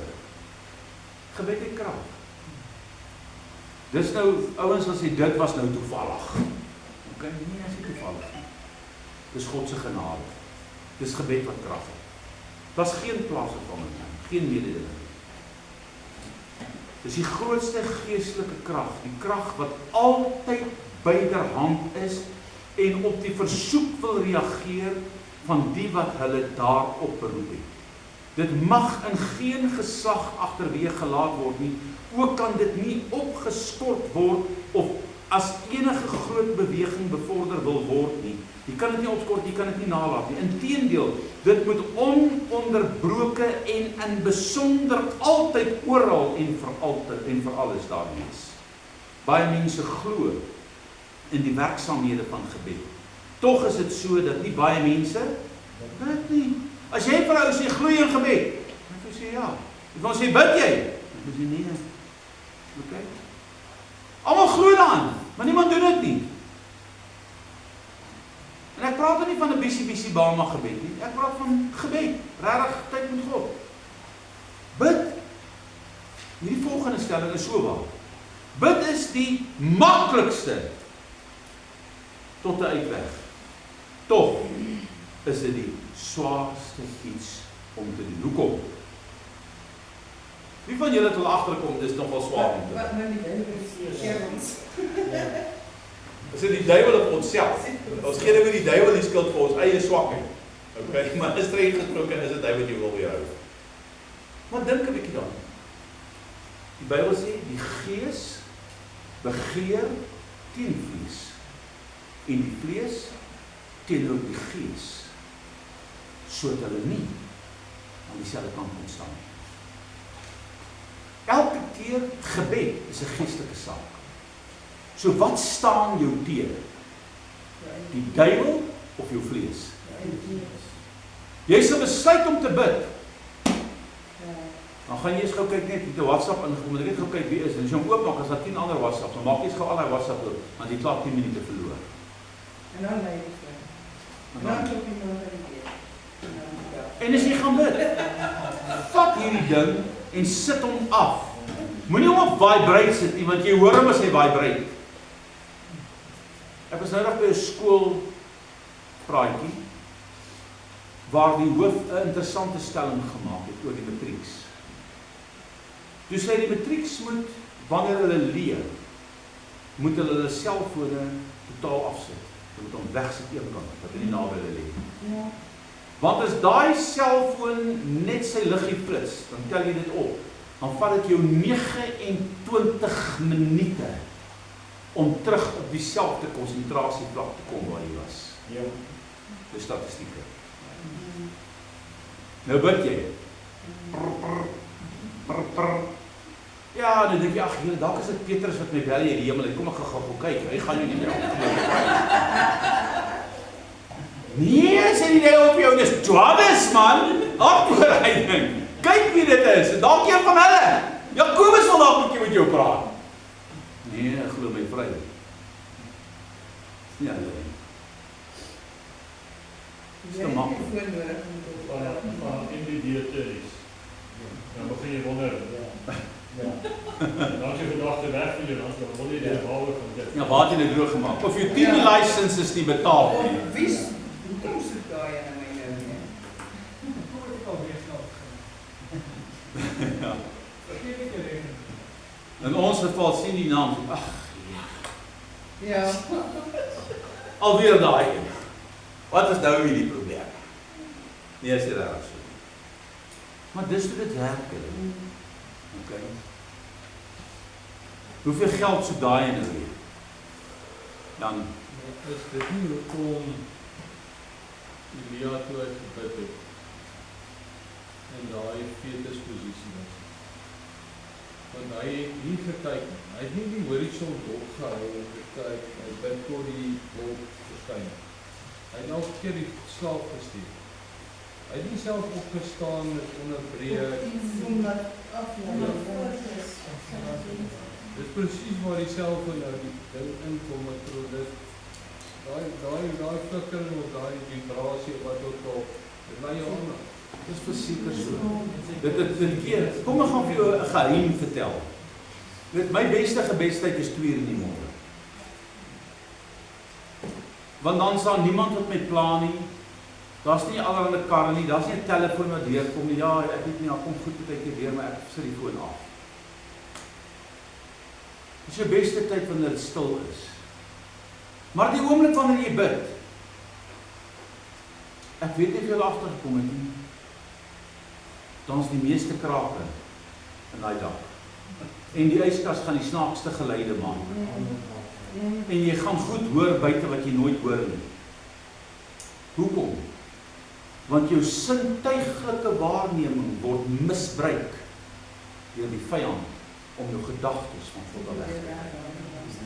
Dis hoekom ou Seymour in daardie dae van Azusa Straat, hy het letterlik 'n kartonboks gevat wat op sekere plek in daai vertrek gestaan het. En wanneer hy gaan bid het hy sy kop in daai boks gedruk, sodat hy niks gehoor het en niks gesien het nie, om sy aandag tot God te bring. So ek gaan nou vir jou 'n geheim vertel vanmôre, as jy vanaand nou opstaan in die nag, moenie 'n skoenboks vat nie, gaan soek 'n teikelotboks, wat groot genoeg is om jou kop daarin te druk, en begin bid, en die Here se aangesig soek. Nou julle baie keer dink jy, ag Here, my blaas pla my nou, dis nie jou blaas nie. Die Here maak jou wakker en jy wil jy moet bid. Staan maar op en gaan bid. Dis nie altyd maklik nie, maar doen dit. Baie keer is mens so moeg, dat mense dit, want jou werk maak jou klaar, en jou familie, en jou kinders, en al die goed om jou maak jou klaar. Maar spandeer tyd met die Here. Ek het ook gevind, dat is 2 uur die oggend wakker word, waar hy wakker. Wat is die begin dat hy met die begin? Ja, sy gaaf. Begin gaan. Ja, maar jy slaap. Ja. Hulle noem dit 'n slumber spirit. Dan kom daai gees, dan wil hy jou afterk. Wat moet jy dan doen? En dit is waar hardop gebed inkom. Dan moet jy opstaan en Dan begin jy letterlik hardop bid, jy begin daai gees weerstaan, totdat die deurbraak kom. So, dis absoluut so. So jy sal al wakker lê tot jy opstaan. En dan het ek al gesien, as ek klaar gebid het, dan kan ek in elk geval nie meer slaap nie, want dan sê adrenaline te hoog, verstaan jy, dan is ek wakker. Gary Kiesneter het by geleentheid gesê, as hy sy sondetyd gaan hou, dan vat hy eers op papiertjies en skryf alles neer wat hy aan kan doen. Enigheid wat hy dan skryf en neer. In plaas dan gooi hy aspek en sê, dit is goed sy tyd, maar alles meer verdeel wat ek my kan klaar. Ja, dis seker 'n goeie manier. Dit het vir hom gewerk, so is dit kan seker vir ons ook werk. So baie mense glo in die werksaamhede van gebed, tog is dit so, dat nie baie mense bid nie. Bid is die maklikste, tog die swaarste om te doen. Die resultaat van gebed lê buite die bereik van die menslike vermoë. Dit kan alleen beperk word deur die wil van God. Die Christenwêreld kan vandag het nie die vaagste idee van die krag van gebed nie. Nog minder eerstehandste ondervinding daarvan. Die kerk blyk feitelik, ja heeltemal onbewus te wees van die groot krag wat God in sy hand geplaas het. Deur die geestelike vryspel uit die, nou moet ek die volgende bladsy kry, hier is bladsy 4. Bladsy 4.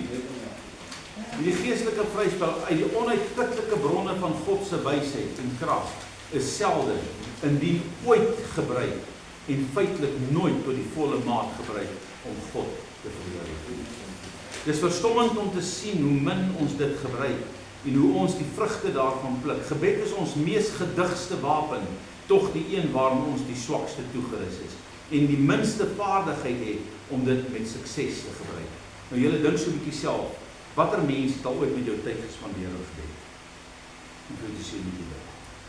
Dit bietjie mooi. Jy kom 'n leeftyd in die kerk. Wie leer jou? Miskien van die kansel of 'n preek of 2. Wie het jou hierdie goed geleer wat jy nou leer? Die ektooi beginsel. Dis praktiese dinge wat jy kan gaan toepas. Want jy kan 'n ou leer akademies. Jy kan hom kognitief goed in sy kop sit. Maar jy moet hom wys hoe. Tog ten spyte van die voordele en die seëninge wat vloei vanuit die gesprekke en samesyn met God, moet ons die hartseer belydenis doen dat ons nie regtig bid nie. Slegs 'n klein groepie mense in vergelyking met die aantal lidmate neem leiding by gebed. Kom ek gee julle een raai. Wat is die statistiek binne 'n gemeente by 'n biddienst? 10%. Wie sê jy? Jy sê 10%, jy sê nie eers nie. Okay, wat sê julle ander? Nie 10%. Alle van 10%. Okay. Wat sê julle? Wat sê jy? 5%.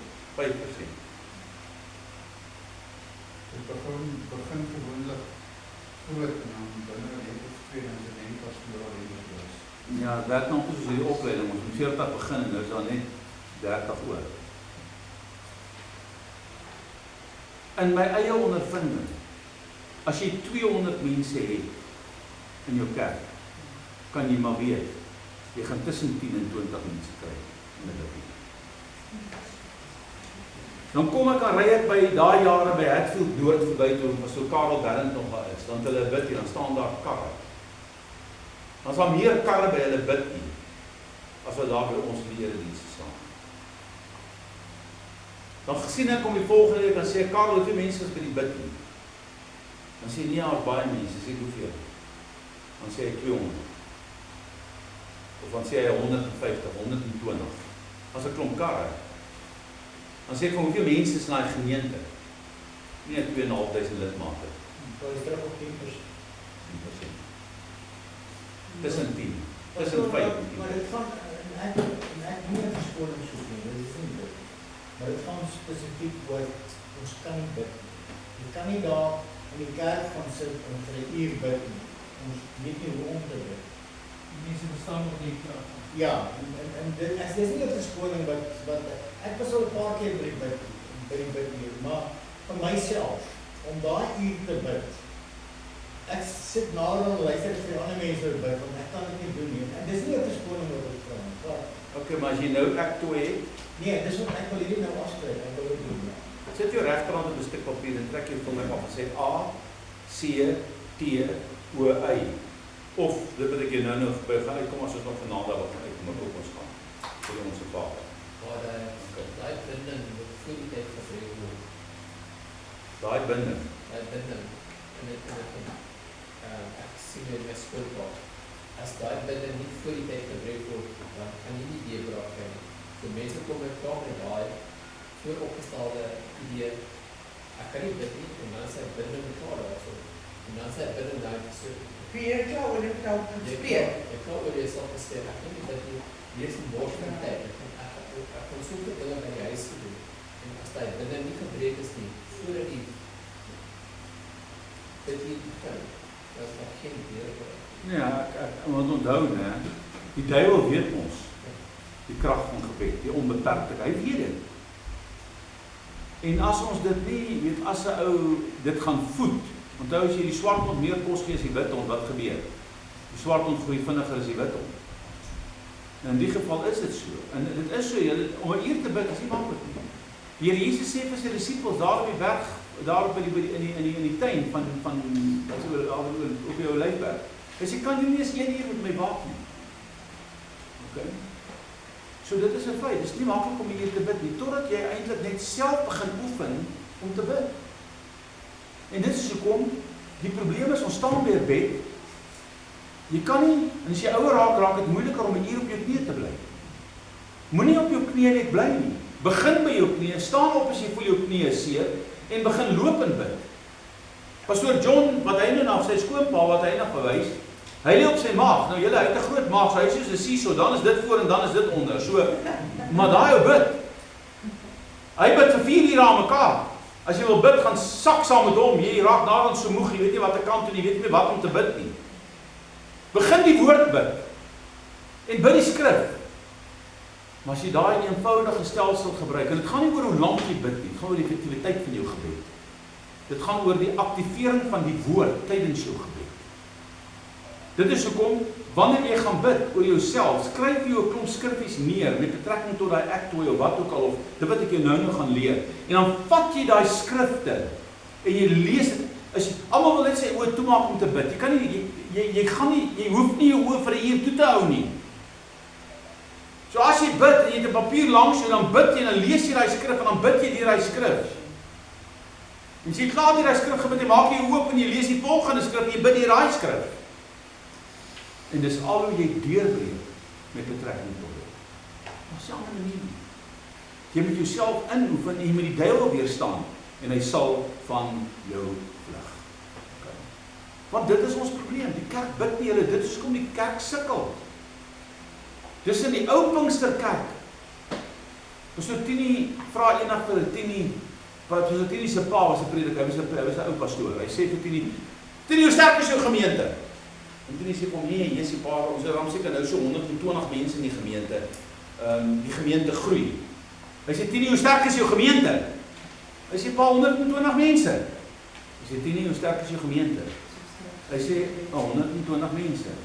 Hy sê ek wil nie weet hoeveel mense is op jou lys nie. Ek wil weet hoe sterk is jou gemeente. Hoeveel mense is by jou bid hier? Hy sê 8 pa. Hy sê dis hoe sterk jou gemeente is. Julle, dis die krag. Dit is hoekom bid hier ophou, want die pastore raak naderhand moedeloos om mense te smeek om te kom bid. Want hulle doen alles behalwe om te bid, is presies wat Iendel sê. Maar dan moet ek vir jou sê, ons het baie kragtige gebedsgeleenthede gehad in ons gemeente. Halfnagte van gebed, deernagte van gebed, op die berg, waarop 'n stadium oor die 300 mense bymekaar gekom het om te bid vir herlewing in Suid-Afrika. 4.500 mense het hande gevat, van in Gerrit Marit, of in Rachel de Beerstraat, van die Duikweg af tot by Wonderpark se robot, om te bid vir herlewing. Hoekom kan ons dit nie altyd doen? Hoekom moet ons wag vir die groot events? En dis die pad wat die Here met hierdie kerk wil stap in hierdie gemeente. God soek 'n biddende gemeente. En dan wil ons terugkom na dit. Al die ander goed is agenda. Gebed is waar ek in die moet kom. En as ons net gaan begin bid, gaan ons impak in Suid-Afrika sien. Ons mense is nie in wese biddende mense nie. Dit word gekenmerk deur hulle lewe. Gebed is 'n dissipline wat aangeleer moet word. Ja, 'n lewensvaardigheid. Ons moet vakleerlinge daarin word en die tyd wat dit verg ten volle deurstaan. Nougesette beoefening en baie oordeenking gepaard met harde werk word benodig om 'n suksesvolle bidder te wees. Kan jy sien hoekom mense nie bid nie, want dit kos effort. Oefening hierin, net soos by enige ambag, sal toegeruste voorbidders oplewer, bladsy 5. Die moet jou wakker word. Jou wakker. In Lukas 11 vers 1 besef Jesus se disippels hulle gebrek aan kennis met betrekking tot gebed. Hulle kom tot die besef dat Jesus se sukses iets met gebed te doen gehad het. En hulle vra die Here, leer ons om te bid. Hierop sê Jesus vir hulle in vers 2 tot 17 die volgende. Wanneer julle bid. Waarmee begin hy sy rede? Wat is hy woordjie? Is dit as of is dit wanneer? Wanneer? Hoekom nie as nie? Wanneer beteken dit nie gebeur. As beteken dit van nie. As beteken jy het 'n opsie. Ja. Wanneer beteken jy moet dit doen. Is dit reg? So wat sê die Here vanaand vir julle hier en vir my? Nie as nie, wanneer? Wanneer gaan julle bid? Jy hoef dit nie te antwoord nie, dis 'n retoriese vraag. Dis 'n wederkerende vraag. So jy hoef dit nie te antwoord nie, maar ek vra jou, antwoord dit in jouself. Wanneer gaan jy bid? Okay. So wanneer jy bid, sê. So wat moet jy doen terwyl jy bid? Jy moet praat, jy moet sê. Spreek. Wat moet jy sê? Onse Vader wat in die hemel is, laat u naam geheilig word, laat u koninkryk kom, laat u wil geskied, hoe? Soos in die hemel, net so ook op die aarde. Gee ons elke dag ons daaglikse brood en vergeef ons sondes, want ons vergewe ook elkeen wat aan ons skuldig is, en lei ons nie in versoeking nie, maar verlos ons van die bose. Nou julle, wat is die laaste sin in daai gebed? Lei ons nie in versoeking nie, maar verlos ons van die bose. Die afsluiting van hierdie gebedsraamwerk, en hierdie is net 'n gebedsraamwerk wat Jesus hier gee. Jy kan dit net so bid. Maar Jesus sluit hierdie raamwerk af met gebed wat ons hom vra om ons te weerhou van versoeking af. Nou vra ek julle, hoe gereeld bid ek en jy? Bewaar ons van versoeking. Bewaar ons van die bose. Ons bid dat hy ons sal bewaar en ons karre en al hierdie goed. Hoeveel keer bid ons dat die Here ons sal bewaar van versoeking, van swakhede in ons lewe wat die duiwel uitbuit, omdat hy weet jy sukkel met daai ding. Ons bid nie. Ons laat dit, as jy 'n kwaai meer het, wat behoort jy te bid? Here bewaar my van die versoeking van die meer. Okay? Nou as jy nou so 'n bietjie rasisme in jou hart het, wat moet jy begin doen? Begin bid dat die Here jou liefmaak vir alle mense. As jy nou so 'n bietjie 'n perfeksionis is en almal wat nou nie perfeksionisties is nie, irriteer jou. Wat moet jy begin doen? Begin bid. Almal aan die perfekte maak. Weet jy dit Ek glo nie ek het daai hoor. Ek dink jy gaan lank bid oor daai hoor. Begin jou tolerance gee. Wat is die Afrikaanse woord? Gee jou, wat is die Afrikaanse woord? Verdraagsaamheid. Ja. Met mense wat nie so perfek is. Julle, kom ons wees eerlik. Daar's baie goed wat mense in jou huis gesin, hulle sit dit hier neer en dan nou soek hulle dit. En dan sit hulle dit daar neer en nou soek hulle dit. Waar is my sleutels nou? Waar het ek nou weer my selfoon neergesit? Bel gou bietjie my.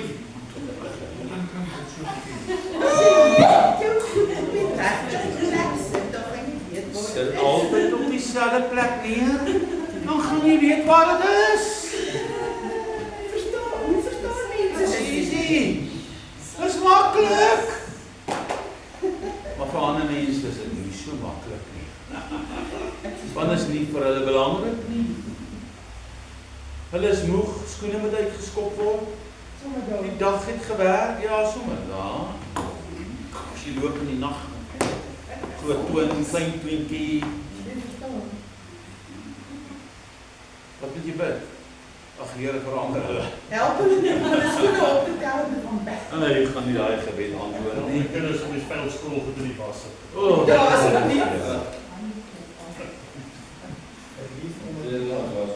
En julle die was en bytjie. Julle, kan jy sien is basic goed, maar wat moet jy begin bid, Here? Gee my net die draagsaamheid in my lewe. Gee my krag. Nee, nie krag gee. Ja, maar dan gaan jy op 'n klap by Here in die goed. Nie krag nie, so. Kan jy sien dat ons moet bid teen versoeking in ons lewens? Ons doen dit nie en nou kom die vleeslike dinge wat ons so gewoond is aan ons lewens na ons toe terug. As ons gaan begin bid oor die verkeer, vir hulle wat in die verkeer ry, gaan, ek weet nie die taksies gaan ophou nie, maar die Here gaan jou help om oorwinning oor dit te kry. So, wat hulle doen is verkeerd. Hulle breek die wet, maar ons kan nie agter dit skuil nie. Jesus leer in die gebed. Met hierdie woorde gee Jesus aan ons die versekering dat gebed een van ons grootste prioriteite behoort te wees. En dat God altyd ons gebed sal verhoor en die uitkoms ten opsigte van ons versoeke gee. Nou, ek het 'n mooi in die laag gesien. Kom ons bladsy wat? Kom ons gaan na bladsy 6 toe.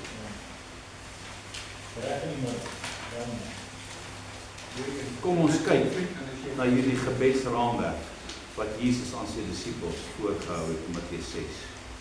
So wat doen die Here? Nou julle, in die koninkryksweek wat ek in die eerste plek geskryf het, het ek hierdie goed, het ek letterlik elke faset van hierdie gebed uitgespel.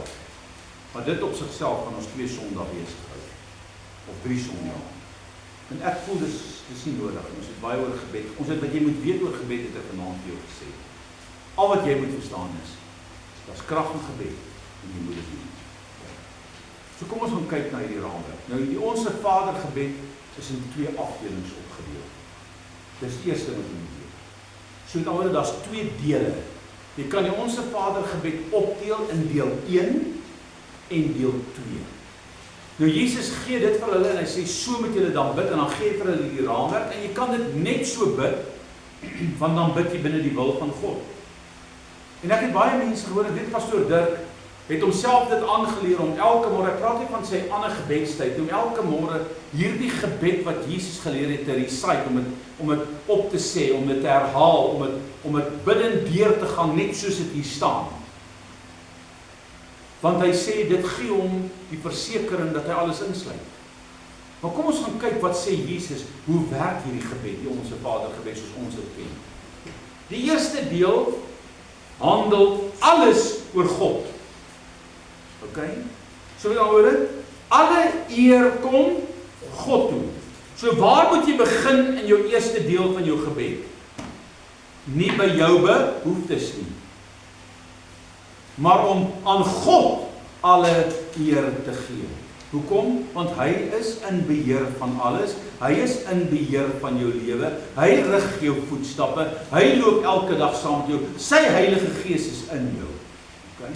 So gee aan God alle eer.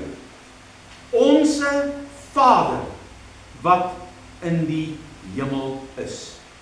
Net daai sinnetjie, kan jy sien as 'n klompie punte agter. So wat bedoel die Here Jesus as hy sê, so moet julle dan bid, Onse Vader wat in die hemel is. Wat is die dinamika agter dit? Wat sê jy by hierdie? Jy kom en jy maak 'n openbare, jy maak 'n persoonlike verklaring dat Jesus jou Vader is, dat God jou Vader is. Maar wat is die ander kant van die koin? As jy verklaar dat God jou Vader is, wat is die ander kant van die? Wat is die nou julle, met ander woorde, wat sê Jesus vir my en jou? Kom onder die bewustheid dat jy 'n Vader het wat waar is in die hemel. En dat jy sy kind is. So die eerste ding wat jy moet verstaan hier is, daar's 'n verhouding, 'n ouer, 'n vader-kind verhouding wat ter sprake is hier. So wanneer jy na God toe gaan, hoef jy nie te vrees nie, al het jy droog gemaak. Wanneer jy na God toe gaan, hoef jy nie bekommerd te wees dat wie van julle se kinders sal na jou toe kom en sê, pa, ek het lus vir roomys, as roomys in die vrieskas, dan gaan hy sê, nee, los hy roomys uit. Nee. Wie van jou kind gaan na jou toe kom en sê, pa, ek is honger, en dan gaan jy nie vir hom iets gee om te eet nie. Niemand van ons nie. So ons verstaan vanaand die ouer vader, die vader-kindskap verhouding. So wanneer jy na die Here toe gaan, dan erken jy God se vaderskap. Maar buiten dit, wat erken jy deur te sê dat hy in die hemel is en ek op die aarde? Dat hy die koning is en hy oor alles is. Hy is oor alles. So God is in die hemel. Hy kyk van bo af neer. Hy weet wat is die beste. Hy verstaan alles wat in jou lewe aangaan, want hy kyk met 'n ander perspektief na jou lewe as wat jy na jou lewe kyk. En ook die autoriteit, né, en Verseker so. Hy is jou hemelse Vader, met ander woorde, alles wat in die hemel, almal van ons het 'n hemelse euforie. Ons wil graag almal in die hemel kom. Niemand wil nie in die hemel kom nie. Okay, hoekom? Want dis die ultimate. Okay. So wat bid jy? Dat die ultimate van ons Vader in die hemel, dat hierdie ultimate Vader, bo alle vaders, my gebed as kind sal verhoor. So wanneer jy Onse Vader begin bid, so wat begin ek nou doen? Onse Vader wat in die hemel is. Onse Vader wat in die hemel is. So hoe begin ek nou my praktiese gebed? Wat doen ek nou? Jy begin met daai sinnetjie. Vader, ek kom na U toe. In hierdie bewustheid dat ek U kind geword het. Dankie Here dat U my uit die moddersluit uit kom optel het. Dankie dat die woord verklaar in Johannes 1 vers 12, dat almal wat jy aangeneem het, aan hulle het hy mag gegee om kinders van God te word. En Here, ek verstaan vanaand dat ek uit wedergeboorte uitkom en dat ek U kind is, omdat U, Here, my hemelse Vader is. En Here, ek dank U dat U my sonde kon wegwas het. Ek dank U, hemelse Vader, dat ek uit hierdie ou lewe kon oorstap en kon verstaan dat hierdie wêreld het die duiwel as vader, maar ons het 'n God wat lewe as ons Vader. Daarom kom dank ek U in hierdie oomblikke, Here, en ek sê vir U, Here, dat U is my Vader. Ek verklaar vandag dat U in die hemel is en ek op die aarde. U perspektief oor my lewe, Here, is anders as my perspektief. Ek sit met nood en ek sit met behoeftes en ek moet sit met goed wat ek nie verstaan en ek sit met seer. Maar ek weet U het 'n antwoord daaroor. Ek weet U het 'n plan met my lewe. Ek weet Hemelse Vader dat U sorg vir my. U kyk na my, U sien om na my. En daarom buig ek vandag voor my Vader in die hemel in hierdie bewustheid dat Here, ek kan U vra wat ek wil. Ek kan met U kom praat oor my behoeftes. Ek kan met U kom praat, Here, oor my lewe. Ek kan vir U verduidelik wat ek ervaar. In my vrese kan ek na U toe bring en ek sê vir U, Here, dankie dat ek vanaand bewus word dat U my Vader in die hemel is. Kan jy bid oor jou vaders, God se vaderskap as jy net daai sinnetjie het? Jy kan gaan. En jy gaan bid en miskien die eerste keer gaan jy 30 sekondes daaroor bid. En die tweede en die derde keer, maar na jy geoefen raak daarin, begin God net sy vaderskap vir jou openbaar en begin jy hom eer. En wanneer jy dit bid, dink aan jou Vader wat vir jou baie gedoen het as jy 'n vader gehad het. Baie mense het nie 'n vader nie. God is hulle Vader, hulle enigste Vader. En dis hoekom baie mans baie keer sukkel en selfs dogters met gebed. Want hulle assosieer die vaderskap van God met die Vader in die hemel wat hulle verkrag het, wat hulle misbruik het en wat hulle getormenteer het, wat hulle gevloek en skel het. En sê hulle, hoe kan ek tot daai Vader bid? Hy het my weggegooi. Hoe kan ek na God toe gaan as my Vader? Jy wil daai barrier oorkom, want God is nie 'n mens nie. En God se liefde is onbeperk. En jy sê dit vir jou hemelse Vader, ek weet Here, U is onbeperk vir my. Weet jy, ons sukkel baie keer om te bid, omdat ons sukkel in ons ouer-kind verhouding. En daai goed ken ons. Want ons in ons gedagte, in ons menswees, connect ons die vaderskap van God met dit wat ek ervaar het. God is nie so nie. Sy liefde is volmaak. Julle daai getuienis van daai moslim vrou geluister. Daar was 'n absolute bewustheid van my sonde. Daar was geen veroordeling in God se Vaderhart nie. Julle, ek het dit beleef in Mosambiek daai nag toe die Here my daai visioen gegee het oor haar lewe in die land. Ek het bewus geword van my eie swakhede, van my distance in my vlees. En daar die absolute atmosfeer van die volmaakte liefde, het dit my verswelg en het nader getrek, en het ek verstaan, God sal geen veroordeling. Hy kyk nie na jou met 'n bril van veroordeling nie. Hy ken jou gebreke. Hy ken die pyn van jou kind wees. Hy ken die pad wat jy geloop het. Die kere wat jy gaan wegkruip het, om weg te kom van hierdie gevloek en skel van 'n vader, hierdie gevloek en skel van 'n moeder, hierdie dronkaard van 'n pa, hierdie dronkaard van 'n ma, het jy weggevlug van. Ek het daai oomblikke gesien wanneer jy daar as ou seentjie gaan sit op die eensaamheid van jou lewe. Hy ken die weg wat jy gevlug het om op 'n plek te kom waar jy 'n antwoord kon kry vir die pyn en waar jy moes voorsiening maak vir wat jy moes doen in hierdie lewe om te voorsien vir voedsel, vir kos, vir brood. Hoekom? Want die ouers was nie daar nie. Jy het in sonde verval en jy het goed gedoen wat jou nie geoorloof was om te doen nie. En nou sit die duiwel in die skuldgevoel op jou. God sit geen skuldgevoel op jou nie. Hoekom? Want hy ken die swakheid wat gekom het deur die vyyandsmag. Moenie daaroor struikel nie. Gaan na hom toe vandag met 'n oop gemoed en 'n oop hart. Ek kan nie vir julle sê in hierdie 36 jaar van my bediening hoeveel vrouens voor my gesit het op my lesenaar in berading wat vir my gesê het, ek is vandag hier omdat my pa my gemolesteer het. Ek kan nie vir julle sê. Ek dink vir myself. Hoe Here het dit gebeur? Maar het help nie om daaroor te dink, dit het gebeur. Dan moet oorwinning kom. Dink nou aan 'n vrou wat deur 5 mans verkragt is onder die brug in Kempenpark. Dit het die rapport se buiteblad gehaal. Net hierna 1994 se verkiesing. Hoe dat daar die vrou geworstel het met daai goed. Totdat sy by Jesus het gekom. En die oomblik toe sy die mense een vir een begin vryspreek. Hoe God haar verlos het. En haar vandag gebruik.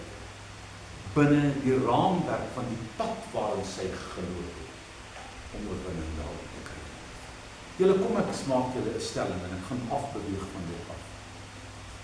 As my pa nie gedrink het soos hy gedrink het nie, sou ek heel waarskynlik vandag nie gesit het waar ek vandag gesit het. Het julle gehoor wat ek sê? Ek het 'n negatiewe kick nodig gehad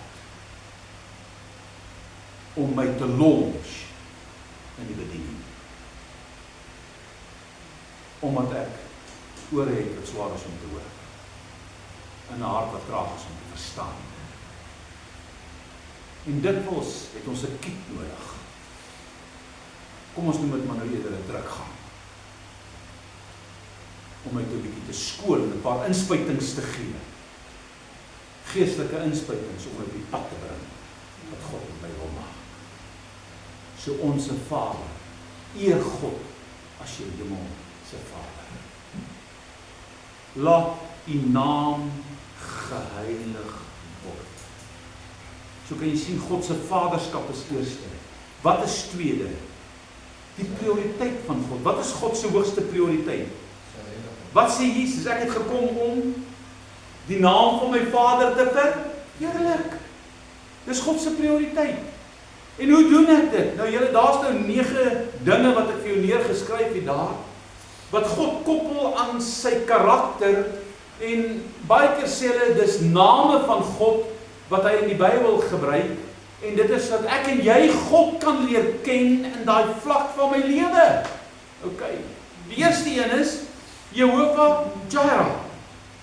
So wat bid ek daar? Wat beteken dit? God is my voorsiener. So wanneer ek nou na hom toe gaan, ek sê, Here, laat U naam geheilig word. Here, U woord verklaar, U is my voorsiener. Nou waarin het jy 'n behoefte tot voorsiening nodig? Noem vir my een ding. Finansies. Kos, klere, bande vir jou kar. Jou kar moet gediens word, jou kar se radkas het opgepak, wat ook al die geval mag wees. Jy het God se voorsienende hand daar nodig, en die Here sê, ek is jou voorsiener. Here, kom na U toe. Here, ek het hierdie behoeftes in my lewe in U naam verduidelik dat U is my voorsiener, Here. Daarom hoef ek nie te vrees nie, want ek weet U sal vir my voorsien op die regte tyd en op die regte plek. Weet julle wat het ek geleer by mense oor al die jare in die bediening? Dat die vleeslike hand het vir baie mense binne die konteks van die kerkwêreld die voorsiener geraak. Want die kerk gee kospakkies uit. Die kerk voorsien in allerhande krydeniers. En die kerk voorsien in finansies. En die kerk help met dit. En die kerk help met dat. So wat is makliker om te doen as om die pastoor op 'n Sondagoggend voor die diens te vra of hulle doen dit met Christa en hulle gaan vra vir Christa, hoorie, ek het nie petrol nie, kom help my. En julle, ons help mense waar ons kan. Die Here hoor my soveel soos ons kan. Maar wat is jou bron? Is 'n mens jou bron of is God jou bron? God moet jou bron raak. Dan is daar die in die gemeente wat ek baie keer wil wakker skud, want hulle is so geïsoleer, hulle is so op hulle eie, dat hulle maak net nie hulle behoefte aan niemand bekend nie, en die wat dit hoor is te doof geestelik om te hoor dat daar 'n behoefte is. Want ek het ook 'n ander ding geleer. As jy met 'n mede-pelgrimsreisiger, 'n mede-gelowige praat, gaan jy redelik vinnig agterkom wat is 'n persoon se behoefte as jy net luister na wat hy vir jou sê. Hy gaan vir jou iewers te sê, ag, Jesus, weet jy, my ma het hierdie week uitgevind, sy het kanker. So wat is daai persoon se behoefte? Gebed vir haar moeder. Of Jesus, weet jy, hierdie maand is 'n swaar maand. Ek weet nie hoe gaan ek hierdie water en ligte rekening betaal nie. So wat sê hy ou eintlik vir jou? Ek het 'n tekort. Ek het 'n tekort, ek het 'n behoefte. Julle, my kar breek in die middel van die woestyn. Ek moet hom daar los. En jammer. Tussen die duine. Met alles binne in hom en op hom en aan hom. Ouens bel, wat sê hulle vir my? Jesus, ek is jammer om te hoor van jou kar. Net 2 ouens. My eie broer bel my, hy hoor dit en sê vir my, Henry, ek gaan nou hoeveel geld het jy nodig om my kar uithaal. Ek sê my boetie, jy weet net so goed soos ek. Jy het vir Absa gewerk, jy's 'n pensionaris, jy het nie geld om dit te betaal. So moenie jou bekommer. Die Here gaan wel voorsien. Wat doen hy die volgende dag? Weet jy, kar ry? Nee, hoeveel geld het jy nodig? 'n Ander boetie aan die gemeente bel my en vir my te vra, waarmee kan ek jou help? Kan ek vir jou vlugkaartjies boek vir jou vrou en kinders om terug te kom in die skool te begin? Weet jy wat kos het my om my kar uit te kry? R54.000. Plus ek het 2 weke langer voor die vakansie begin gewag vir die res van die geselskap om my aan te sluit, want hulle het hulle op die grens gekeer omdat hulle COVID positief getoets het en hulle kon nie deurkom. So 2 weke moes ek langer alles uitskuif en alles rek wat ek moes daar betaal om daar te bly. Nou breek my kar, dis al 2 weke later en die kar is nog steeds in die woestyn. Nog 2 weke verder, buiten my begroting vir wat ek moes spandeer. En hier kry ek 'n rekening van R54.000 om my kar uit te haal. Wat is my grootste behoefte daar? Finansies.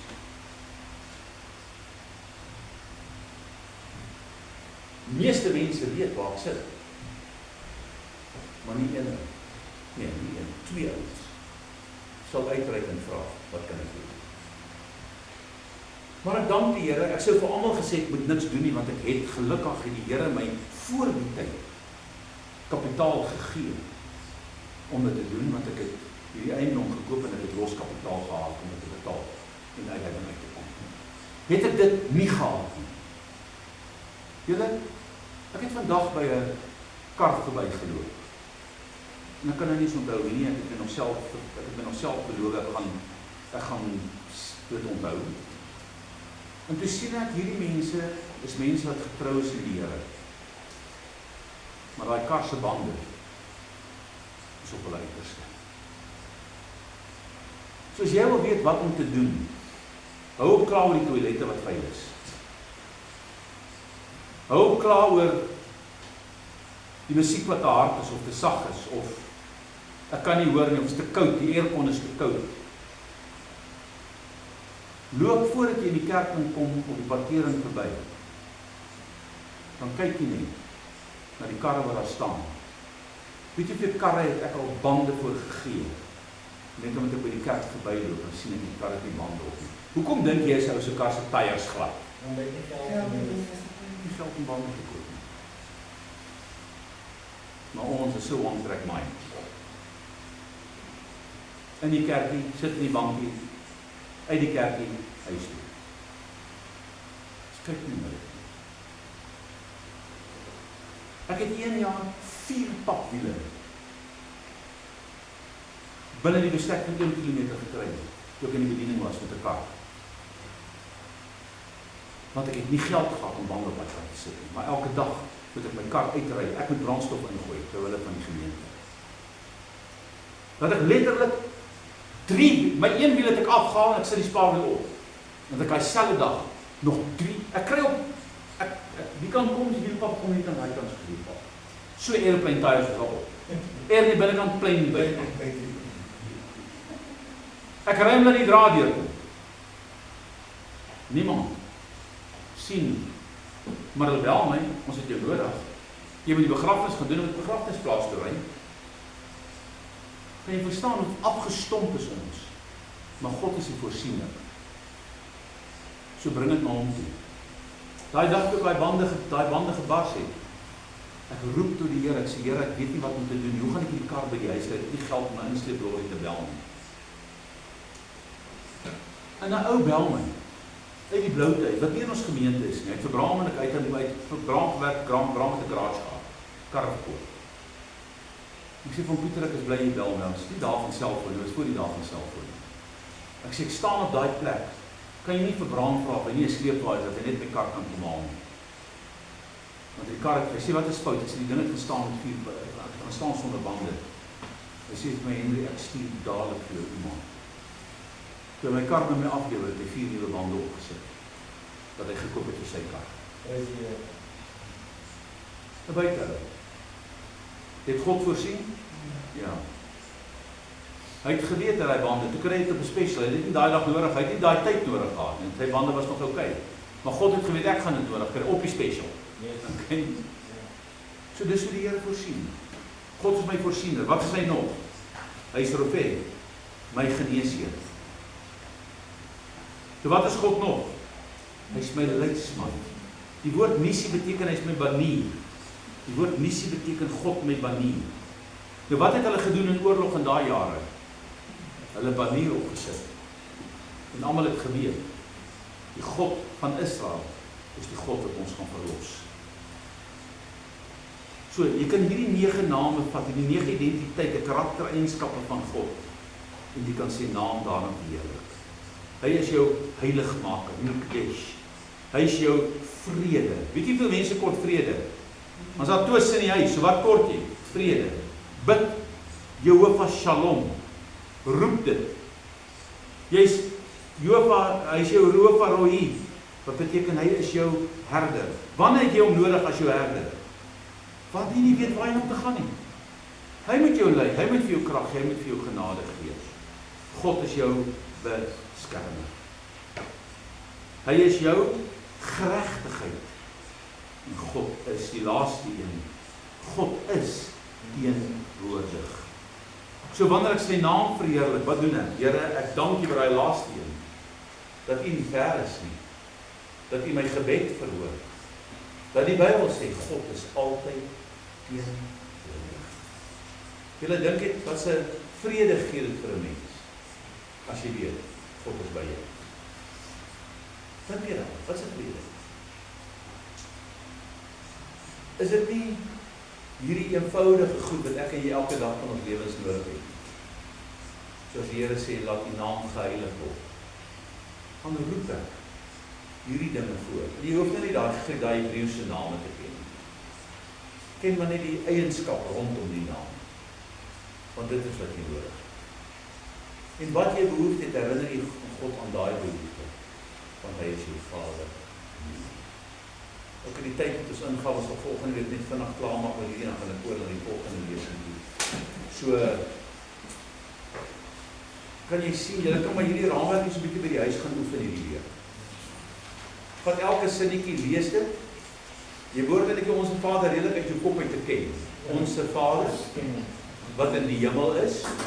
So jy noem daai sinnetjie en nou begin jy bid oor daai sinnetjie. Laat U naam geheilig word. En nou weet jy wat is die goed wat jy by sy naam geheilig en nou bid jy daaroor. En julle as jy net 2 minute oor elkeen van hierdie goed bid, het jy 10 minute of 2 minute daaroor gebid. Of 'n minuut daaroor bid, het jy klaar 9 minute weggebid. Okay, as dit nou gaan oor tyd, wat dit nie oor tyd gaan nie. So gaan jy leer om tyd met die Here te spandeer. Okay julle. Ek hoop jy het vanaand weer iets geleer. Onthou die ou ene, ek toe. Onthou ons Vader. Daai lê nog daar, ons gaan hom op julle uitdeel. Ek het die hele boks van dit. Daai is ook 'n maklike manier. Want daai ding gee eintlik net vir jou areas om oor te bid. Okay. Ek wil 'n bietjie tune, ek word dit aan hulle hou. Maar raai julle. Kom ons sit net so aan dat ons saam met 8:30 kom ons sê hulle koffie drink, is hulle welkom. En die wat koffie en koeldrank, wie koeldrank bring het, vat dit asseblief terug hoor. Vader, baie dankie vir die goedheid en die guns, ons loof en ons eer U Here, want U is ons koning en ons verlosser. Dankie Here dat ons vanaand kan weet, U is ons Vader in die hemel. Here, leer U ons ook om te bid, dat ons ook Here die krag van gebed kan ontdek en kan verstaan dat dit die grootste krag is wat die minste in ons lewens gebruik word. Here, aktiveer aktiveer die koninkryk deur die gebedskrag wat in ons is en help ons Here om U aangesig te soek sodat ons U hand in werking kan sien, sodat ons U heerlikheid kan aanskou en kan verstaan Hemelse Vader wat U van elkeen van ons verwag in Jesus se groot en verheerlikte naam. En ek prys U daarvoor Vader.